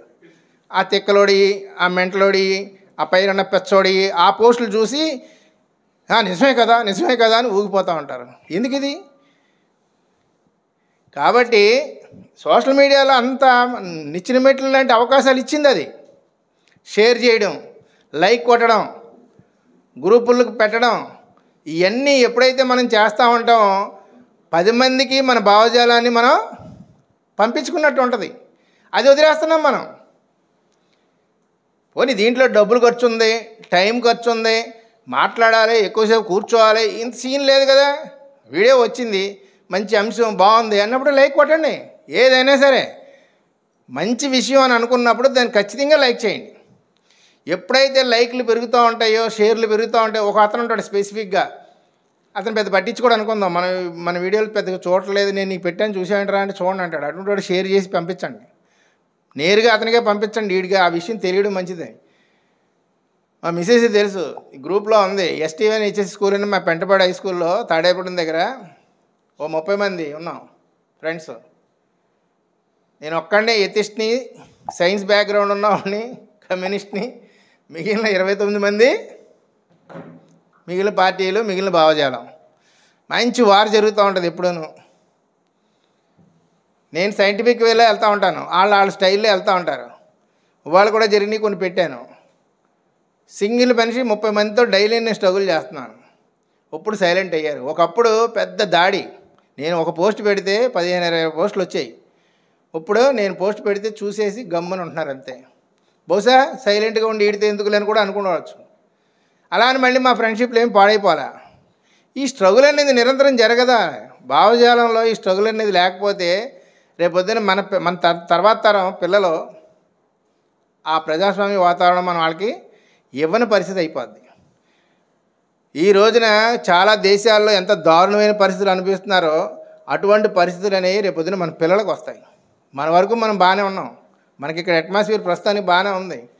కానీ ఇటువంటి ప్రజాస్వామ్య వాతావరణాన్ని వాళ్ళకి అందించకపోతే చాలా తీవ్రంగా నష్టపోతాం. కాబట్టి అందరి యొక్క భావాల్ని మనం ఎంకరేజ్ చేయాలి, దాంట్లో మంచి భావాల్ని మరింత స్ప్రెడ్ చేయాలి. తప్పుడు ప్రచారం వస్తే కూడా అవసరమైతే ఎండగట్టాలి. ఈ పని సోషల్ మీడియా ద్వారా ముఖ్యంగా మనం ఏ గ్రూపుల్లో యాక్టివ్గా ఉంటామో ఆ గ్రూపుల్లో దాన్ని నిరంతరం ప్రచారం చేయడం ద్వారా సామాజిక న్యాయానికి మనం కొంతైనా దోహదం చేసిన వాళ్ళం అవుతాము. అది దీనికి సంబంధించిన కాన్సెప్ట్. ఎందుకంటే మిగిలిన ఆ అంశాలు ఏంటనే అదంతా వేరే టాపిక్, సామాజిక అంశాల మీద ఏంటని. కానీ దాన్ని ఎలా తీసుకెళ్లాలనే దాంట్లో మనం అనేది అచేతనంగా ఉండకూడదు, ఖచ్చితంగా చైతన్యంతో ఉండాలి. ఇది మంచి పోస్ట్. ఇప్పుడు దాస్ అప్పుడప్పుడు గ్రూప్లో పెడతా ఉంటాడు, సేవ్ కాన్స్టిట్యూషన్ గ్రూప్లో కొన్ని వీడియోలు పెడతా ఉంటాడు. నాకు నచ్చిన వీడియోలు నేను ఎవరెవరు పెట్టాలని నా ఫ్రెండ్స్కి పెడతా ఉంటాను. అవసరం కూడా చెయ్యాలి ఆ పని. ఎంతసేపు 2 నిమిషాలు 3 నిమిషాలు.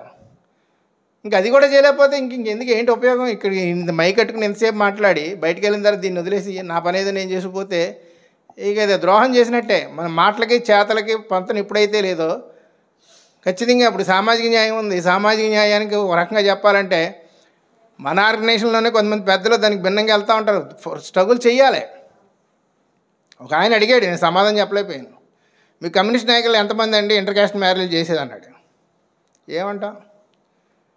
అది వాళ్ళ వ్యక్తిగత అని అన్నాం అనుకో, అంటే మీ దగ్గరికి వచ్చేసరికి వాళ్ళ వ్యక్తిగతం అనమాట. అసలు మీరు ఇచ్చారు అవకాశం అని అంటారు. నిజమే కదా? ఇప్పుడు నేను ఓపెన్గా చెప్తున్నాను, మా పిల్లలిద్దరికీ వాళ్ళ ఆప్షన్ వాళ్ళకే ఇచ్చేసాం, వాళ్ళకేం రిస్ట్రిక్షన్ లేదు. నేను వాళ్ళకి కూడా చెప్పాను, మా మిస్సెస్ కూడా చెప్పాను, ప్రాంతం కులం మతంతో సంబంధం లేదు, ఎవరైనా వస్తే వాళ్ళు నచ్చారనుకుంటే పెళ్లి చేయడానికి సిద్ధంగా ఉండని చెప్పి మా బంధువులు ఎవరైనా సరే దానికి ప్రిపరేషన్ కాషన్ చెప్పేసి ఉంచాను. వాతావరణాన్ని అలా క్రియేట్ చేసుకుని ఉంచుకున్నాను. లేదు రేపు పొద్దున ఏం సెట్ అవుతుంది ఎలా సెట్ అవుతుందో మనకు తెలియదు, కానీ అవకాశం ఆ ఫ్రీడమ్ ఇచ్చాం. ఇలా చెప్పిన తర్వాత కూడా ఇంకా నేను దీన్ని భిన్నంగా మొండిగా వెళ్ళాను అనుకోండి, ఈ మైక్ పట్టుకునే అర్హత నాకు లేదు. ఆ వాతావరణం ఓకే, కొంతమంది అన్నీ అందరూ చేసేయాలని కాదు. కొంతమంది ఉన్నారు మన వాళ్ళనే ఆర్భాటంగా పెళ్ళిళ్ళు చేస్తారు. ఎందుకు చెయ్యాలి? ఉన్నంతలో నీకున్న ఫ్రెండ్స్ని మినిమంగా పిలిపించి అంతవరకు చెయ్యి. ఆ తర్వాత ఇంకా ఏమైనా ఎక్సెస్ డబ్బులు ఉన్నాయనుకో మన ఆర్గనైజేషన్కే మన కార్యక్రమాలకు ఖర్చు పెట్టు, అది ఉపయోగం తప్ప ముక్కు ముఖం తిని ప్రతి ఓడిని తీసుకొచ్చి పెద్ద పెద్ద హాల్లో పెట్టేసి 5 లక్షలు 10 లక్షలు ఖర్చు పెట్టేసి ఎందుకు అంత హంగామా చెయ్యాలా? అవసరం లేదు కదా. అంటే గొప్ప దేనికి గొప్ప? నిజంగా నీ దగ్గర గొప్పతనం ఉండి నువ్వు అంత మంచివాడు అనుకుంటే నీ దగ్గరగా పరిగెత్తుకొస్తారు అందరూ, మన దగ్గర ఆ టాలెంట్ ఉంటే. కాబట్టి ఇవన్నీ కూడా మనం సామాజిక అంశాల మీద ఇంకొకసారి మనం మాట్లాడుకోవచ్చు. ఏదేమైనా కానీ మనం ఈ విషయాల్లో సోషల్ మీడియాలో మనం ఎక్కువ మంది పూనుకుని 10 మందికి ప్రచారం గ్రూపుల ద్వారా చేయడం కానీ, లేకపోతే ఎక్స్ అకౌంట్ మెయిన్ దాంట్లో కానీ, ట్విట్టర్ అలాగే ఫేస్బుక్ వీటిల్లో కూడా పాజిటివ్గా మన క్యాంపెయిన్ అనేది మనం తీసుకెళ్ళాలి. ఎక్కడైనా ఆర్ఎస్ఎస్ బీజేపీ భావజాలాలు వస్తే మాత్రం ఖచ్చితంగా మన దగ్గర సరుకుంటే తిప్పికొట్టండి, లేదనంటే నువ్వు చెప్పిన తప్పు పని వాళ్ళు చెత్త పెట్టకని చెప్పేసి ఆ కౌంటర్ అనే ఇవ్వాలి. లేదు వ్యతిరేకంగా ఏదో కామెంట్ అనే చేసి అలాగ చిన్నగా అలా అని చెప్పి గంటలు దాంతోనే కూర్చోవద్దు, వాళ్ళతోనే మనం ఆర్గ్యుమెంట్లు చేస్తూ కూర్చోవద్దు. మన క్యాంపెయిన్ మనం చేసుకుంటే వెళ్ళాలి. ఆ రకంగా మీరు అందరూ కూడా ప్రయత్నం చేస్తారని తెలియజేస్తూ నాకు ఈ అవకాశం ఇచ్చినందుకు ధన్యవాదాలు. కామ్రేడ్స్, మిత్రులారు, స్నేహితులు, మీ అందరికీ కూడా మరోసారి జైభీం తెలియజేస్తూ ఈరోజు కార్యక్రమం మన ఎన్ కృష్ణన్ని గుర్తు చేసుకోవడం. అది ఇందాక దాస్ మాట్లాడినప్పుడు చాలా వివరాలు చెప్పాడు. ఆయన గుర్తు చేసుకుంటున్నామంటే ఎన్ కృష్ణన్న ఈ స్టీల్ ప్లాంట్లో మొత్తం సమాజం గురించి చెప్పపోయినా ఈ స్టీల్ ప్లాంట్లో సామాజిక న్యాయం కోసం కృషి చేసిన వాళ్ళల్లో ఒకడు. చాలా తక్కువ మంది స్టీల్ ప్లాంట్లో సామాజిక న్యాయం కోసం ప్రయత్నం చేసిన వాళ్ళు చాలా తక్కువ మంది, ఇంక్లూడింగ్ నాతో సహా చాలా తక్కువ మంది. సామాజిక న్యాయం అంటే ఏంటనేది మనం ముందు గుర్తు తెచ్చుకోవాలి. ఈ దేశంలో రాజ్యాంగం మనకు కొన్ని హక్కుల్ని ఇచ్చింది. ఆ హక్కుల్లో చాలా ముఖ్యమైనది ఈ రోజున ప్రపంచంలో అనేక మేధావులు కూడా గుర్తించినది సామాజిక న్యాయం. ఒక భారతదేశంలోనే కాదు, భారతదేశంలో ఎగస్ట్రా ఇంకోటి ఏంటుందంటే కుల వ్యవస్థ ఉంది ఎగస్ట్రా. కాబట్టి ఈ సామాజిక న్యాయం అనేది మన రాజ్యాంగం ప్రకారం వచ్చింది ఏంటంటే మనం సామాజికంగా అందరూ ఈక్వల్గా ఉండాలి అని రాజ్యాంగం చెప్తుంది. ఆ రకమైన ప్రయత్నం చేయండి అని అంబేద్కర్ గారు 75 సంవత్సరాల క్రితం రాజ్యాంగం రాసినప్పుడు ఆ రకంగా ఈరోజు లేదు, కానీ ఆ ప్రయత్నం మీరు చేయండి రాబోయే కాలంలోని రాజ్యాంగాన్ని ఉంచారు. ఆ ప్రయత్నం ఎవరు చేయాలి? ప్రభుత్వాలు చేయాలి. ఆ ప్రభుత్వాలు చేయటానికి ఏమన్నా ప్రయత్నం చేస్తున్నాయంటే కొంత మేరకు చేసిందని అనుకోవచ్చు. ఎందుకంటే పంచవర్ష ప్రణాళికలో పెట్టడమే, పంచవర్ష ప్రణాళికలో ఉన్న అంశాల్లోనే సామాజిక న్యాయం ఉంది. దాంట్లో మొదటిగా పంచవర్ష ప్రణాళికల్లో వచ్చింది మొత్తం కూడా ప్రైవేటీకరణ కాకుండా మిక్స్డ్ ఎకానమీ, ప్రభుత్వ రంగ సంస్థలు కూడా ఉండాలి అని రాజ్యాంగం ద్వారా వచ్చిన దాంట్లో ప్రభుత్వ రంగం ఉంటే దాంట్లో సామాజిక న్యాయం ఉంటుంది అని రాజ్యాంగం చెప్పింది. దాన్ని పంచవర్ష ప్రణాళికల్లో ఇష్టం లేకపోయినా ఆ రోజులు పాలకులు నెరవేర్చారు. అందువల్లే అనేక సంస్థలు ప్రభుత్వ రంగం నిర్మించినాయి. డ్యాములు కట్టడం కానీ, వ్యవసాయ కార్మికుల్లో వ్యవసాయంలో సామాజిక న్యాయం కావాలి అంటే డ్యాములు నిర్మించాలి. కార్మిక వర్గంలో సామాజిక న్యాయం కావాలంటే పరిశ్రమలు నిర్మించాలి. అలాగే విద్యలో సామాజిక న్యాయం కావాలంటే యూనివర్సిటీలు విద్యాలయాలు నిర్మించాలి. ఇవన్నీ కూడా రాజ్యాంగం ద్వారా వచ్చిన సంస్థలు. ఆ సంస్థల ద్వారా మనం సామాజిక న్యాయంలో ఏ మేరకు నెరవేరుతున్నాయి అనేది మనం చూసినట్లయితే దాంట్లో తూట్లు పడుతూ ఉన్నాయి. అది సహజం. ఆ తూట్లు పడుతున్న క్రమంలో మనం ఏం చేయాలి? ప్రజలుగా మనం విద్యార్థులుగా ప్రజానికంగా సమాజంలో సామాజిక న్యాయం 100% వస్తున్నదా లేదా అనేది గమనించాలి. గమనించే శక్తి ఎవరికి ఉంటుందంటే ఒక్క ప్రభుత్వ రంగ సంస్థల్లో పనిచేసే వాళ్ళకి ఉంటుంది. కాంట్రాక్ట్ వర్కర్స్కి ఉండదు, కూలీలకు ఉండదు, రోజు కూలీ చేసుకునే వాళ్ళకి ఉండదు. వాళ్ళకి తెలుసుకోవటానికి టైం కూడా ఉండదు. పొద్దుట 8 గంటలకు పోతాడు, కూలి చేసుకుంటాడు, సాయంత్రానికి 1000 రూపాయలు 800 వచ్చినాయి అనేసి సాయంత్రం 8 గంటలకు వచ్చి స్నానం చేసి పడుకుంటాడు. సామాజిక న్యాయం అంటే ఏమిటండి నాకు తెలియదే. ఎవరు చేయాలి? మనం చేయాలి. ప్రభుత్వ రంగ సంస్థల్లో ఎంతో కొంత 1 గంట అరగంట స్పేర్ చేయగలిగిన వాళ్ళం మనం అధ్యయనం చేయాలి. మనం అధ్యయనం చేసి వాళ్ళకేంటంటే మనం అదే సామాజిక న్యాయం. నేను అధ్యయనం చేసి నేను సాక్రిఫైస్ చేస్తే బెనిఫిట్ పొందేది కూలీలు, కాంట్రాక్ట్ వర్కర్సు, రోజువారీ కూలీలు బెనిఫిట్ పొందే నాకేంటి? అదే సామాజిక న్యాయం అంటే. నువ్వు ఆల్రెడీ ఒక స్థాయికి వచ్చావు. ప్రభుత్వ రంగ సంస్థలో ఉద్యోగం చేస్తూ ఒక స్థాయికి వచ్చావు కాబట్టి నీకు 1 గంట సమయం దొరికింది. అధ్యయనం చెయ్యి, చదువు, సమాజంలో ఏం జరుగుతుందో తెలుసుకో. ఆ తెలుసుకున్న దాంట్లో కొంత మేరకు కార్మికులకి, కష్టజీవులకి, వ్యవసాయదారులకి, వ్యవసాయ కూలీలకి వాళ్ళకి త్యాగం చేయి. అది ఏ రకంగా త్యాగం చేస్తా అదే సామాజిక న్యాయం. సో కాబట్టి ఇప్పుడు సామాజిక న్యాయంలో ఇప్పుడు మనం గుర్తించవలసింది ఏంటంటే ఒకటి, మొట్టమొదటిగా జెండర్లో వచ్చిన డిఫరెన్సెస్. మగవారికి ఎక్కువ ప్రాధాన్యత ఇస్తాం, ఆడవాళ్ళకి ప్రాధాన్యత ఇవ్వం. ఆడవాళ్ళకి ఎందుకు ప్రాధాన్యత అంటే మన పూర్వీకుల నుంచి అనేక సంవత్సరాలు, 100 సంవత్సరాల నుంచి ఉన్న ఇది. ఆడదంటే ఓకే పిల్లలకి అంటాం, లేదంటే వంట చేసి పెట్టడం, లేదంటే ఇంట్లో ఊడవటం గేడవటం, అంటే సర్వెంట్ మేడ్. ఆ స్థాయిలో మనం చూడటం అనేది మైండ్ సెట్ ప్రిపేర్ అయిపోయాం, పురుషాధిక్యత. సో అలాగ మనకి ఆర్యులు వచ్చిన దగ్గర నుంచి కూడా దాదాపు 1400 సంవత్సరాల నుంచి ఆర్యులు మన భారతదేశంలో వచ్చిన దగ్గర నుంచి కూడా అది మనకి ఎక్కించారు. దాన్ని ఏమన్నారు, ఒక పేరు ఏం పెట్టారంటే దానికి సంస్కృతి, భారతీయ సంస్కృతి, భారతీయ అంటే ఇంకోటి సనాతన ధర్మం, ఇలాంటి రకరకాల పేర్లు పెట్టి మన ఆడవాళ్ళని ఒక పక్కన పెట్టే ప్రయత్నం జరిగింది. అది ఇప్పుడు జరుగుతూ కూడా ఉంది. అట్లా ఇతర దేశాల్లో కూడా ఉంది. భారతదేశంలో భారతీయ సంస్కృతి అనే పేరుతో వచ్చినా కానీ ఇంకో దేశంలో ఇంకోటి ఏదో ఉంటుంది. వాళ్ళు ఏదో ఏంటి షేకులు, ఇంకొకటి ఏదో ఇంకో దగ్గర ఇంకోటి, అలా రకరకాలుగా ఉన్నాయి పదాలు. కానీ ఎక్కడైనా సరే ప్రపంచంలో జరుగుతుంది అంటే జెండర్ ఈక్వాలిటీ అనేది లేదు. దాని మీద ప్రయత్నం చేయాలనేది అనేక దేశాల్లో అనేక సదస్సులు జరుగుతున్నాయి, వాటి మీద ప్రయత్నాలు జరుగుతున్నాయి. అయినా కూడా 100% అనేది జరగట్లా. అది ఎలా తెలుసుద్దంటే ఇందాక డిసిఎస్ వెంకటేశ్వర చెప్పాడు, మన మీడియా ద్వారా తెలుసుకోవాలి. ప్రపంచంలో ఏం జరుగుతుంది, మాకు లేదు, అరబ్ కంట్రీస్లో ఏం జరుగుతుంది మాకు ఎలా తెలుస్తుంది, అమెరికాలో ఏం జరుగుతుందో మనకు ఎలా తెలుస్తుంది? మీడియా ద్వారా తెలుస్తుంది, ప్రింట్ మీడియా ద్వారా తెలుస్తుంది. తెలుసుకొని మన భారతదేశంలో ఎలాగా అన్వయించాలి, మన భారతదేశంలో మనం ఆంధ్రాలో ఎలాగ అన్వయించుకోవాలి, అలాగే వైజాగ్లో ఎలాగ అన్వయించుకోవాలి, స్టీల్ ప్లాంట్లో ఎలాగ అలా అన్వయించుకుంటూ మనం సామాజిక న్యాయంలో ముందుకెళ్ళాలి. ఆ రకంగా ఒక ప్రయత్నం చేయాలి. రెండోది ఏంటి, మన కార్మికుల వర్గంగా మనకు కావాల్సిన రాజ్యాంగం ఇచ్చిన చట్టాల్లో కూడా సామాజిక న్యాయం ఉండాలి. ఆ చట్టాలు అమలు జరుగుతున్నాయా? ఆ రాజ్యాంగం ఏం చెప్తుంది? ఈక్వల్ పేమెంట్ ఇవ్వాలని చెప్తుంది.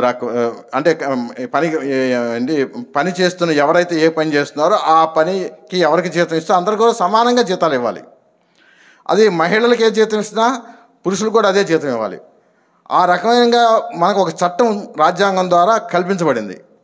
అదే ఇప్పుడు పబ్లిక్ సెక్టార్లో బాగానే ఉంది.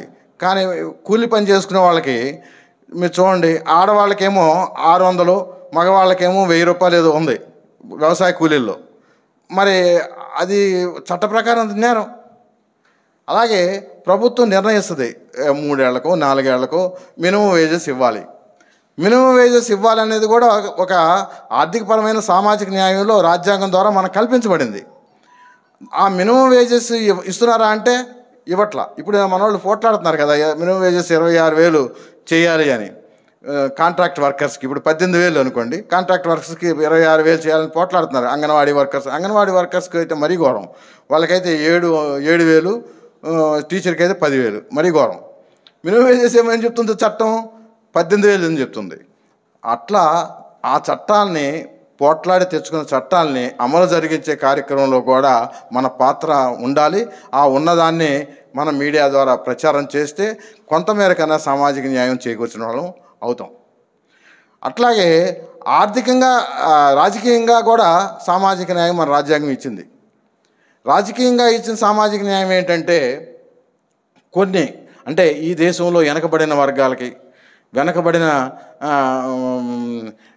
ఎవరైతే ఉన్నారో కులాలు ఉన్నాయో వాళ్ళందరికీ కూడా రాజకీయంగా కూడా వాళ్ళని ముందుకు తీసుకెళ్ళాలి అనేది రాజ్యాంగం చెప్పింది. కానీ ముందుకు తీసుకెళ్ళినట్టుగా ఒక పేరు పెట్టి ఇక్కడ రిజర్వ్డ్ ఒక సీటు, దీనికి రిజర్వ్డ్కి ఎవరంటే కృష్ణారావు అని పెడుతున్నారు. ఆ కృష్ణారావు ఎవరికి పనిచేస్తున్నాడు అంటే ఆధిపత్య కులాల వాళ్ళకే పనిచేస్తున్నాడు. కానీ ఎవరైతే అట్టడుగున ఉన్న వర్గానికి పనిచేయమని నాకు ఒక సీట్ ఇస్తే, ఒక ఎమ్మెల్యేనో ఒక ఎంపీనో అవుతే నేను ఎవరికి పనిచేస్తున్నానంటే అట్టడుగు వర్గం నుంచి వచ్చాను, కానీ నేను వాళ్ళకి పనిచేయట్లా. ఇప్పుడు అదే కదా మొన్న వక్ఫ్ బోర్డు జరిగింది. ఏంటి ఇప్పుడు వక్ఫ్ బోర్డులో అందరూ ఓట్లు వేసారు. అందులో మన సామాజికంగా వచ్చిన ఎంపీలు ఉన్నారు కదా, వాళ్ళు వ్యతిరేకించాలి కదా. వాళ్ళు వ్యతిరేకించలే ఎవరు, ఎందుకంటే వాళ్ళ పార్టీ ఏమైతే చెప్పిందో ఆ పార్టీ ఎవరికి ఆధిపత్య కులమైన పార్టీలు ఉన్నాయి కాబట్టి వాళ్ళు చెప్పినట్టుగానే ఓటు చేశారు తప్పించి ఇది తప్పు అని ఎవరు చెప్పలే. కానీ ఓట్లు పొందింది ఎవరు? రాజ్యాంగం ప్రకారం రిజర్వ్డ్ సీట్ నుంచి ఎంపీ అయ్యాడు ఆయన. కానీ రాజ్యాంగం ప్రకారం వచ్చిన ఎంపీ దేనికి నువ్వు వ్యతిరేకించాల్సిన పరిస్థితి వచ్చినప్పుడు వ్యతిరేకించాలి. అంతేగాని నాకు నా బాసు నా అధ్యక్షుడు చెప్పాడు కాబట్టి నేను వింటాను అనేసి వెళ్తే ఇంకా నా పార్టీ అట్లా ఇది మరి ఇంక ఏంటి సామాజిక న్యాయం వాళ్ళు చేశారు? కాబట్టి వీళ్ళను లైన్లో పెట్టాలి అంటే ప్రజానీకంలో మనం చైతన్యం తీసుకురావాలి. ఈ రకమైన సామాజిక న్యాయం కావాలి అంటే లైన్లో పెట్టాలంటే ప్రజానీకంలో వాళ్ళందరినీ లైన్లోకి తీసుకురావాలి. లైన్లో తీసుకురావాలంటే ఏం చేయాలి? మనం విస్తృతంగా ప్రచారం చేయాలి. సామాజిక న్యాయం మీద విస్తృతంగా ప్రచారం చేయాలి. రాజ్యాంగ హక్కుల్ని ప్రచారం చేయాలి. చేస్తున్నామా అంటే చేస్తున్నాం, కానీ సరిపోట్లా. చేయట్లేదు అనలేము, చేస్తున్నాం కానీ సరిపోట్లా. ఇప్పుడు నేనున్నాను, మా క్లాస్మేట్స్ చాలామంది నాతో పనిచేసిన వాళ్ళు, డాక్యార్డ్లో పనిచేసిన వాళ్ళు, నా కొలీగు వాళ్ళు CIT యూనియన్లో ఉండేవాళ్ళు, CPM అభిమానులుగా ఉండేవాళ్ళు. ఒక అతను కోరమండల్కి వెళ్ళిపోయాడు. అతను కూడా కోరమండల్లో మన CITలో ఉండేవాడు. ఇంకొక అతను హిందుస్థాన్ పాలిమర్స్లో అతను కూడా CIT అభిమానిగా ఉండేవాడు. నేను జస్ట్ ఒక 15 సంవత్సరాలు 20 సంవత్సరాల తర్వాత, అంటే ఈ మోడీ గవర్నమెంట్ వచ్చిన తర్వాత వాళ్ళలో మార్పు వచ్చింది. హిందుస్థాన్ పాలిమర్స్లో పనిచేసేవాడు విశ్వ హిందూ పరిషత్లో తిరుగుతున్నాడు. నువ్వేమయ్యా అజయ్ శర్మ గారి క్లాసులకు వెళ్ళావు, శర్మ గారి క్లాసులు విన్నావు, నువ్వేంటి విశ్వ హిందూ పరిషత్లో తిరుగుతున్నావు ఏంటంటే వదిలేసాం. నేను వదిలేశాను, అందరూ వదిలేశారు. విశ్వ హిందూ పరిషత్ పోస్టింగ్స్ నా వాట్సాప్లో పెడుతుంటాడు. సో అంటే నేను ఎగ్జాంపుల్ చెప్తున్నా. కోరమండల్లో ఉన్న అతను కూడా నాతో పాటు రిటైర్ అయ్యాడు, కానీ అంత చైతన్యంగా లేడు. కానీ విశ్వ హిందూ పరిషత్లోకి వెళ్ళలేదు, చైతన్యంగా లేడు.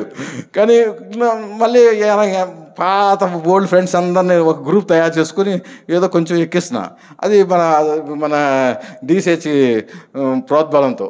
సో అట్లా కాబట్టి అంటే మనం చేస్తున్నది సరిపోవట్లా, మనం వదిలేస్తున్నాం. మన ఫ్రెండ్స్ని వదిలేస్తున్నాం, మన చుట్టాలను వదిలేస్తున్నాం, మన బంధువులు వదిలేస్తున్నాం, మన ఇంట్లో వాళ్ళని వదిలేస్తున్నాం. మన ఇంట్లో వాళ్ళు నేను వదిలేసాను చాలా రోజుల క్రితం, వాళ్ళు ఎక్కడెక్కడో ఉన్నారు. ఇప్పుడు నేను రిటైర్ అయిన తర్వాత కొంచెం పట్టుకున్నా ఇంట్లో వాళ్ళని. అప్పుడు జనాల మీద పట్టుకున్నా, ఇప్పుడు ఇంట్లో వాళ్ళని పట్టుకున్నా. కాబట్టి ఎప్పుడు ఏదో ఒకటి పట్టుకుంటూ ఎవరొకరితో వాళ్ళతో టచ్లో ఉంటూ మన భావజాలాన్ని తీసుకెళ్ళటానికి ప్రయత్నం చేస్తే సామాజిక న్యాయం ముందుకు వెళుతుంది. లేదు అంటే మళ్ళీ కూడా పాత రోజులు వస్తాయి, మళ్ళీ వెనక్కి వెళతాం. దానిక ఇబ్బందులు మనం చూసాం. నిన్నగాక మనం చూసాం కదా, కాశ్మీర్లో వాళ్ళు వచ్చేసి అలా కాల్ చేస్తున్నారంటే ఏంటి కారణం? కాబట్టి అది అలాంటిదే. ఇప్పుడు పిఠాపురంలో వెంకటేశ్వర చెప్పారు, పిఠాపురంలో ఏంటది, అసలు ఎక్కడ సామాజిక న్యాయం ఉంది పిఠాపురంలో? ఆయనకి ఏదో కాంపన్సేషన్ ఇప్పిస్తే ఆ కులస్తులందరినీ కూడా మీరు బహిష్కరించడం ఏంటిది? అంటే ఎన్ని 75 సంవత్సరాలు అయింది మనకి స్వాతంత్రం వచ్చి, ఈ రోజుల్లో కుల బహిష్కరణ, ఊరు బహిష్కరణ జరుగుతున్నాయి అంటే చెప్పుకోవటానికి కూడా సిగ్గేస్తుంది, చెప్పుకోవటానికి కూడా చాలా బాధ అనిపిస్తుంది. కాబట్టి సామాజిక న్యాయం ఎవరికి ఎక్కడ కావాలంటే అగ్రకులాల్లో ఉన్న పేదలకు కావాలి, వాళ్ళన్నా పోట్లాడించాలి. అగ్రకులాల్లోంచి రావాలి సామాజిక న్యాయం. మనం మాట్లాడుకుంటే సరిపోదు, బ్యాక్వర్డ్ క్యాస్ట్ ఎస్సీ ఎస్టీలు మాట్లాడుకుంటే కుదరదు. అగ్రకులాల్లో కూడా రావాలి. ఉన్నారు మంచి భావజాలం కలిగిన వాళ్ళు, భౌతికవాదులు, అలాగే మంచి సమాజం కావాలని కోరుకునే వాళ్ళు అగ్రకులాల్లో ఉన్నారు. వాళ్ళని మనం పట్టుకోలేదు, వాళ్ళని పట్టుకోవాలి. పట్టుకుని మనం ఆ కమ్యూనిటీ దగ్గరికి మనం వెళ్ళాం, వాళ్ళు వెళ్ళగలరు, చాలా ఈజీగా వెళ్ళగలరు, చాలా త్వరగా చొచ్చుకొని వెళ్ళగలరు. కాబట్టి అక్కడ కూడా మనం ప్రయత్నం చేయాలి. ప్రయత్నం చేస్తేనే ఇలాంటి రుగ్మతల నుంచి బయటపడతాం, లేదంటే మళ్ళీ వెనక్కి వెళ్తాం అనేది నా భావన. దయచేసి ఆ రకంగా మీ అందరూ ప్రయత్నం చేస్తారని కృష్ణన్న 16వ వర్ధంతి సందర్భంగా నేను మీకు చెప్పదలసిన విషయాలు ఇవి. మిత్రులారా ముగిస్తాను. వేదిక మీద ఉన్నటువంటి పెద్దలు, నా ముందు ఉన్నటువంటి మిత్రులందరికీ కూడా ముందుగా నమస్కారాలు తెలియజేస్తున్నాను. మిత్రులారా, ఈరోజు అంశం సామాజిక న్యాయం, మీడియా పాత్ర. ఇది కృష్ణన్న గారు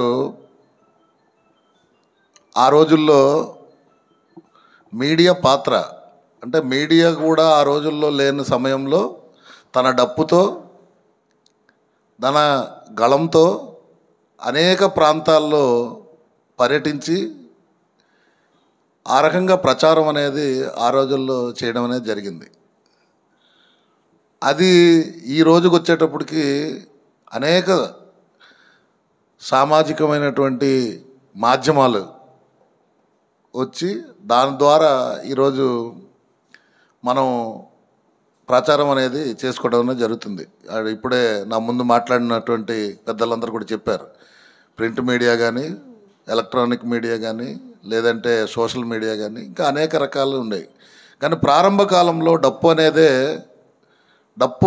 ఆ గ్రామంలో డప్పు మోగిందంటే ఏదో ఒక విషయాన్ని ఆ ఊరి ప్రజలకి తెలియజేయాలనేది సూచిక. కాబట్టి ఆ రకమైనటువంటి దగ్గర నుంచి ఈరోజు మనము ఇప్పుడున్నటువంటి ఈ మాధ్యమాల ద్వారా, ఈ సోషల్ మీడియా కానీ మిగతా మాధ్యమాల ద్వారా మనం ప్రచారం అనేది ఎలా చేయాలి అనే అంశాన్ని ఇప్పుడు దాకా మనం చర్చించుకోవడం అనేది జరిగింది. కానీ ఇప్పుడున్నటువంటి పరిస్థితుల్లో మనకి మనుషుల మధ్య ఉన్నటువంటి ఏవైతే సంబంధాలు ఉన్నాయో అవన్నీ కూడా క్రమేణా దూరమవుతూ వస్తున్నాయి. మానవ సంబంధాలు అనేవి చాలా దూరం అవుతున్నటువంటి పరిస్థితుల్లో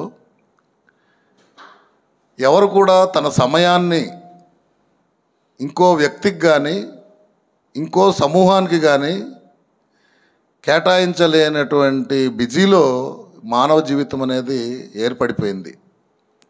ఉద్యోగస్తులు ఉన్నారంటే వారి డ్యూటీ తర్వాత కుటుంబం, కానీ పక్క వాళ్ళ మీద ఆధారపడి పక్క వాళ్ళ మీద ఆలోచించే పరిస్థితులు కూడా ఈరోజు కనిపించిన పరిస్థితులు లేవు. ఈ రకమైనటువంటి పరిస్థితుల్లో మానవ సంబంధాలు మన పిల్లలు కానీ, లేదు మన చుట్టుపక్కల ఉన్న వాళ్ళకి కూడా ఏ రకమైనటువంటి సహాయం చేయాలన్నా కూడా చేసుకోలేని పరిస్థితులు అనేవి ఉన్నాయి. ఉదాహరణకి నేను రీసెంట్గా జరిగిన అంశాన్ని మా ఫ్లాట్లో జరిగిన అంశాన్ని చెబుతాను. మనం కూడా రేపొద్దున ఇది ఫేస్ చేస్తాం, గ్యారంటీగా ఫేస్ చేస్తాం. ఇప్పుడు మనము ఉమ్మడి కుటుంబాలు నుంచి మైక్రో కుటుంబాలకి వచ్చాం. మైక్రో కుటుంబాల నుంచి ఇద్దరే ఉండే కుటుంబాల్లోకి వెళ్తున్నాం. ఆ ఇద్దరిలో ఎవరో ఒకరికి అనారోగ్యం వచ్చినా, లేదు చనిపోయినా, అలాంటి పరిస్థితుల్లో ఈ మానవ కోణం లేనటువంటి సమాజంలో ఏ రకంగా మనం ఫేస్ చేయగలం? అది మా అపార్ట్మెంట్లో జరిగింది. ఒక ఇద్దరు దంపతులు అద్దెకున్నారు. అందులో హస్బెండ్ సడన్గా చనిపోయారు. ఆ బతికున్నటువంటి ఆమెకేమో వృద్ధాప్యము, ఆరోగ్య సమస్యలతో ఎక్కడికి వెళ్ళలేని పరిస్థితి. మిగతా కుటుంబాలతో ఎవరికి చొరవతో మాట్లాడే పరిస్థితులు లేదు.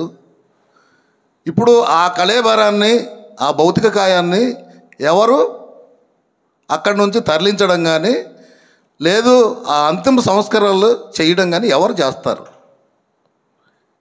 ఇలాంటి పరిస్థితుల్లో అభ్యుదయవాదులు కానీ మానవవాదులు కానీ లేనప్పుడు అక్కడ చాలా ఘోరమైనటువంటి పరిస్థితులు అనేది ఏర్పడుతుంది. సహాయం చేయడం అదే కాదు, తీరా చనిపోయిన బాడీని ఇక్కడ ఎందుకు తీసుకొచ్చారు, మన దగ్గర ఎందుకు తీసుకొచ్చి పెట్టారు అని చెప్పి ఎగతాళి చేసే పరిస్థితులు కూడా ఉంది. కాబట్టి ఇలాంటి పరిస్థితులు రాబోయే కాలంలో, అంటే ఇప్పటికే వచ్చింది, రాబోయే కాలంలో ఇంచుమించుగా మైక్రో ఫ్యామిలీస్ అందరికీ కూడా వచ్చే అవకాశాలు అనేది ఉంది. కాబట్టి ఇలాంటి మనుషులు ఉండేటప్పుడు ఖచ్చితంగా మనం అభ్యుదయవాదులుగా మానవ కోణం అనేది ఖచ్చితంగా అలవర్చుకోవాలి. ఎవరికన్నా బ్లడ్ కావాలన్నా సరే ఇవ్వాలి, లేదంటే శరీరం తాలూకా అవయవదానాలు చేయాలి. ఆ రకమైనటువంటి కోణంలో మనం ఆలోచించకుండా, పక్కవాడికి సహాయం చేయాలని చెప్పి దృక్పథం నేర్పించకుండా, మనము మన పిల్లలకి చదువు లేకపోతే ఉద్యోగము, ఈ కెరీర్తో పరిగెడితే మాత్రం రాబోయే కాలం మానవ మనుగడ అనేది చాలా కష్టంగా ఉండే పరిస్థితులు ఉన్నాయి. కాబట్టి ఇలాంటి నేపథ్యంలో మన కృష్ణన్న గారు ఆ రోజుల్లో అందరూ ఉండేటప్పుడు, యూనియన్ మొత్తం బలంగా ఉండేటప్పుడు, స్ట్రెంగ్త్ ఉండేటప్పుడు పనిచేయడం వేరు. తక్కువ మంది ఉండేటప్పుడు దాన్ని ఉన్నటువంటి సమాజాన్ని ఎదురీది, అక్కడ ఉన్నటువంటి వ్యతిరేకమైనటువంటి భావజాలాన్ని ఎదిరించి పనిచేయడం అనేది చాలా కష్టమైన పని. అందరూ వచ్చిన తర్వాత అందరిలో మనం కూడా ఉండి ఎక్కువ మంది నడిచే దారిలో ఆ ప్రాసెస్ నడుస్తుంటే అది చాలా ఈజీ. కానీ ఎవరూ లేని సమయంలో ఆ పనిని చేయడం అనేది చాలా కష్టమైన పని. ఆ రకమైనటువంటి పని కృష్ణన్న గారు ఆ రోజుల్లో మన స్టీల్ ప్లాంట్లో కానీ, ఆ డిపార్ట్మెంట్లో కానీ, సొసైటీలో కానీ ఒక మోడల్గా చూపించడం అనేది జరిగింది. కాబట్టి మనం కూడా ఆ రకంగా మనము ఒక ఎథిక్స్ ఉండేటటువంటి మానవ సమాజాన్ని నిర్మించాలి. ఇప్పుడు ఇంకో ఉదాహరణ చెప్తాను. మనం ట్రాఫిక్లో వెళ్తుంటాం, ట్రాఫిక్ చాలా ఖాళీగా ఉంది, రెడ్ సిగ్నల్ పడింది. రెడ్ సిగ్నల్ గ్రీన్ సిగ్నల్ అయ్యేంత వరకు మనం కదలకూడదు, వెళ్ళకూడదు.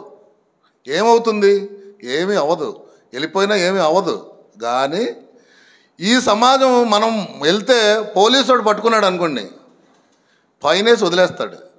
కానీ ఒక యువకుడు దాన్ని నేర్చుకున్నాడు అనుకోండి, ఆహా రెడ్ సిగ్నల్ పడినా వెళ్ళొచ్చు అని మనం ఆ భావాన్ని మనం ఒక యువకుడు, ఒక కుర్రాడికో కల్పించామనుకోండి, ఒక తరం నష్టపోతుంది.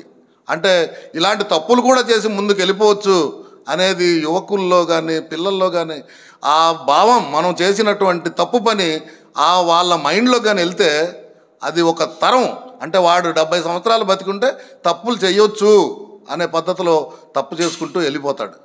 కాబట్టి మనం ఎవరికో పోలీసు వాళ్ళకి భయపడి హెల్మెట్ వేసుకోపోవడము, లేకపోతే ఇంకోళ్ళకి భయపడి సిగ్నల్ క్రాస్ చేయడము ఇది కాదు.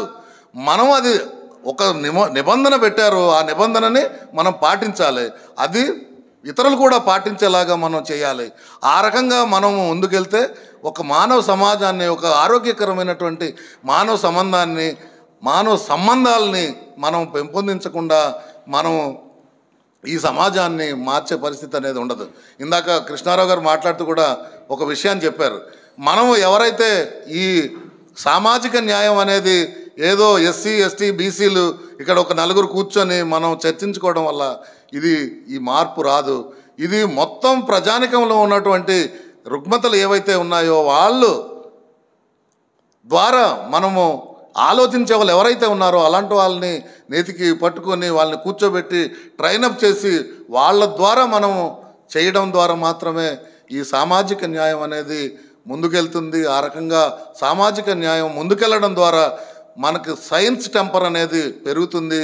ఈ భారతదేశంలో మరింత అభివృద్ధి చెందేదానికోసం ఉపయోగపడుతుంది. ఆ రకంగా మనము ఈ సామాజిక న్యాయాన్ని ముందుకు వెళ్ళాలంటే ఖచ్చితంగా మనం ఈ తరగతుల్లో అంటే మొత్తం ప్రజానికాన్ని కూడా మనం ఈ చైతన్యాన్ని తీసుకోవాల్సిన అవసరం అనేది ఉంది. ఆ రకంగా మనం అందరూ కూడా పనిచేయాలని చెప్పి ఆ రకంగా కృష్ణన్న పనిచేసి నేను రోజులు దీంతోనే పనిచేయడం అనేది జరిగింది.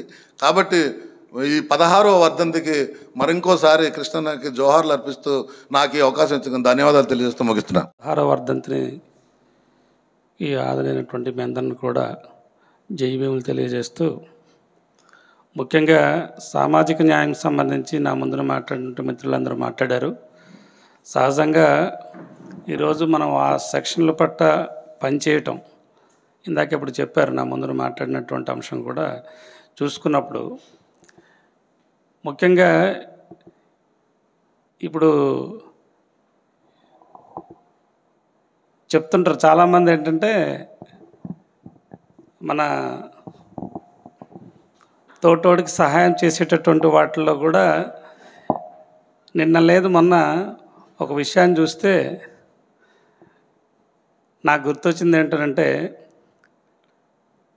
కలిసి ఒక దగ్గర పనిచేస్తాం, ఒకే దగ్గర ఉంటాం, తర్వాత ఈ విషయాలన్నీ మాట్లాడుతుంటాం, సమాజానికి కూడా మార్చాలని చెప్పి కూడా చెప్తుంటాం. కానీ ఆచరణకు వచ్చినప్పుడు చాలా దీనికి భిన్నంగా ప్రవర్తన కూడా చేస్తుంటారు. కానీ ఆచరణకి చెప్పేటటువంటి పనులు కూడా మనం చేయడం ద్వారానే మనల్ని చాలామంది గమనిస్తుంటారు. ఆ విధంగా మనం వీడు చెప్పేదేమో అదేదో అంటారు కదా, నిధులు చెప్తాడు, చేసేటటువంటి పనులు భిన్నంగా ఉంటాయని చెప్పి చెప్తుంటారు. కాబట్టి ఆ స్థాయిలో కాకుండా సామాజిక న్యాయం చెప్పడం అంటే చాలా పెద్ద సబ్జెక్టు. వాస్తవంగా ఏంటంటే ఇప్పుడు రాజ్యాంగ విషయాల్లోకి వెళ్ళినప్పుడు అది ఈక్వాలిటీ కోసం చెప్తాం. అది రాజ్యాంగం కల్పించినటువంటి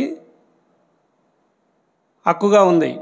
కానీ సుప్రీంకోర్టు కానీ కింద ఉన్నటువంటి కోర్టులు కానీ పెద్ద వాళ్ళు కానీ మాట్లాడేటటువంటి దాంట్లో ఏది ఉన్నా రాజ్యాంగం ఇచ్చినటువంటి ప్రధానమైనటువంటి అంశంలో ఈక్వాలిటీ అనే దానికి అర్థం లేకుండా బిహేవ్ చేస్తున్న పరిస్థితులు ఈరోజు ఉన్నాయి. కాబట్టి ప్రధానంగా ఇప్పుడు రాజ్యాంగాన్ని కాపాడుకోవడం అనేది కూడా చాలా కష్టమైనటువంటి అంశాల్లో భాగంగా ఇప్పుడు వస్తుంది.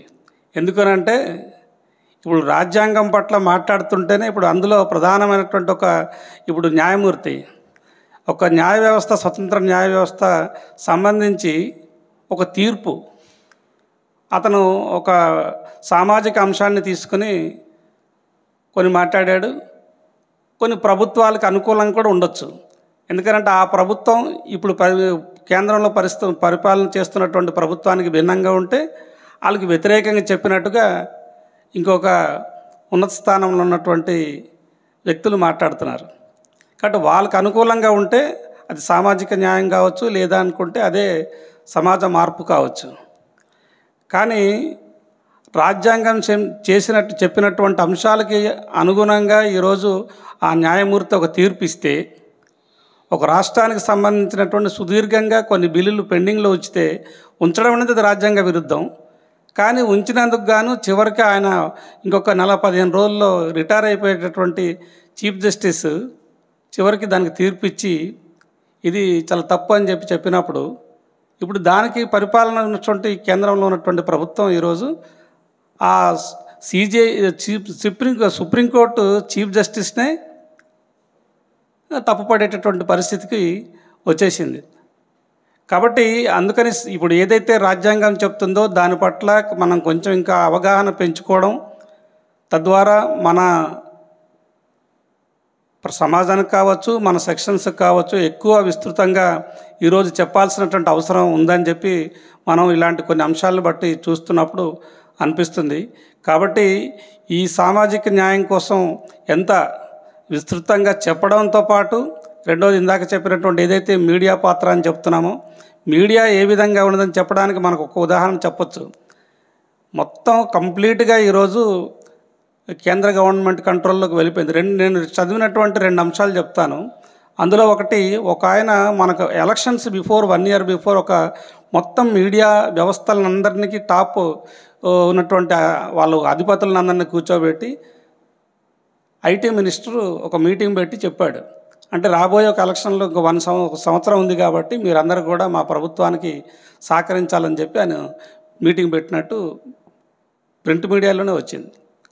ఆ తదనంతరం ఒక ఆయన ఇంగ్లీష్ న్యూస్ ఛానల్ ఉన్నటువంటి కొంచెం బాగా పాపులర్ ఉన్నటువంటి ఛానల్తో పాటు ఒక పత్రిక కూడా, అందులో ఆయన పూర్తి భిన్నంగా మేము ఏదైతే మీరు చెప్తున్నారో చేస్తున్నారో దానికి అనుగుణంగా ఏ విధంగా ఉంటుందో అది మేము ప్రజలకు చెప్పాలి తప్పితే దీనికి భిన్నంగా చెప్పేదానికి ఎలా అవుతుంది అనేటటువంటి ఆయన క్వశ్చన్ చేయడం, వితిన్ ఒక 10 to 15 days 1 month లోపల ఆయన ఇంటికి ఈడీ దాడి అనేది జరిగింది. దాడి జరిగిన తర్వాత ఆయన అక్కడ ఉన్నటువంటి కొంతమంది ఈ చీప్గా పనిచేస్తున్నటువంటి ఎడిటర్లు కూడా చివరికి దీనిలో ఉంటే వాళ్ళని ఎలాగా ఈ హెరాస్మెంట్ చేస్తున్నారు, ఇందులో పనిచేసినా కూడా చివరిలో మనం దానికి లోబడి మన తాలూకా విషయాల్ని చెప్పాల్సి ఉంటుంది.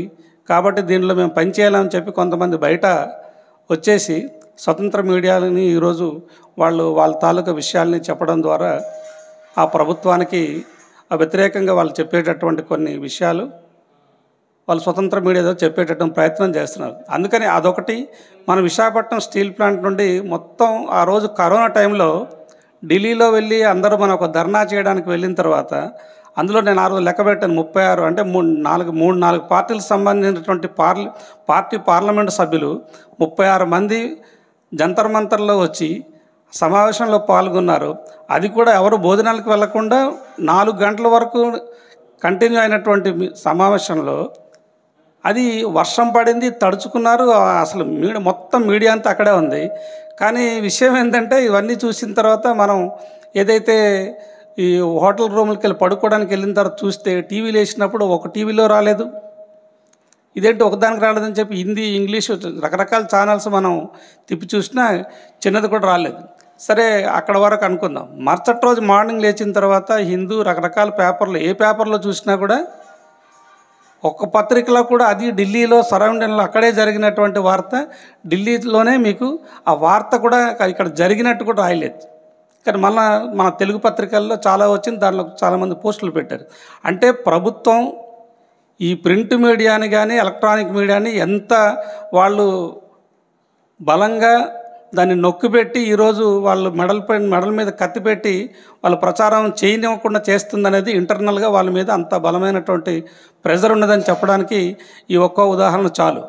కాబట్టి అక్కడి నుండి కంప్లీట్గా ఈరోజు మీడియా వ్యవస్థ కూడా వాళ్ళ తాలూకు ఎగ్జిస్టెన్స్ కోసం వాళ్ళకు ఉండేటటువంటి సౌకర్యాలు వీటి కోసం చూసుకున్నప్పుడు అక్కడక్కడ ఇందాక డిసిహెచ్ గారు చెప్పినట్టు కొన్ని ప్రజల కోసం మాట్లాడుతున్నట్టు వ్యవహరిస్తూనే పూర్తిగా ఈరోజు పరిపాలకులకి అనుకూలంగా ప్రచారం చేయడం అనేది జరుగుతుంది. కాబట్టి సామాజిక న్యాయానికి పూర్తిగా మీడియా కూడా సహకరించలేదని చెప్పడానికి ఇది ఒక ఉదాహరణగా చెప్పొచ్చు.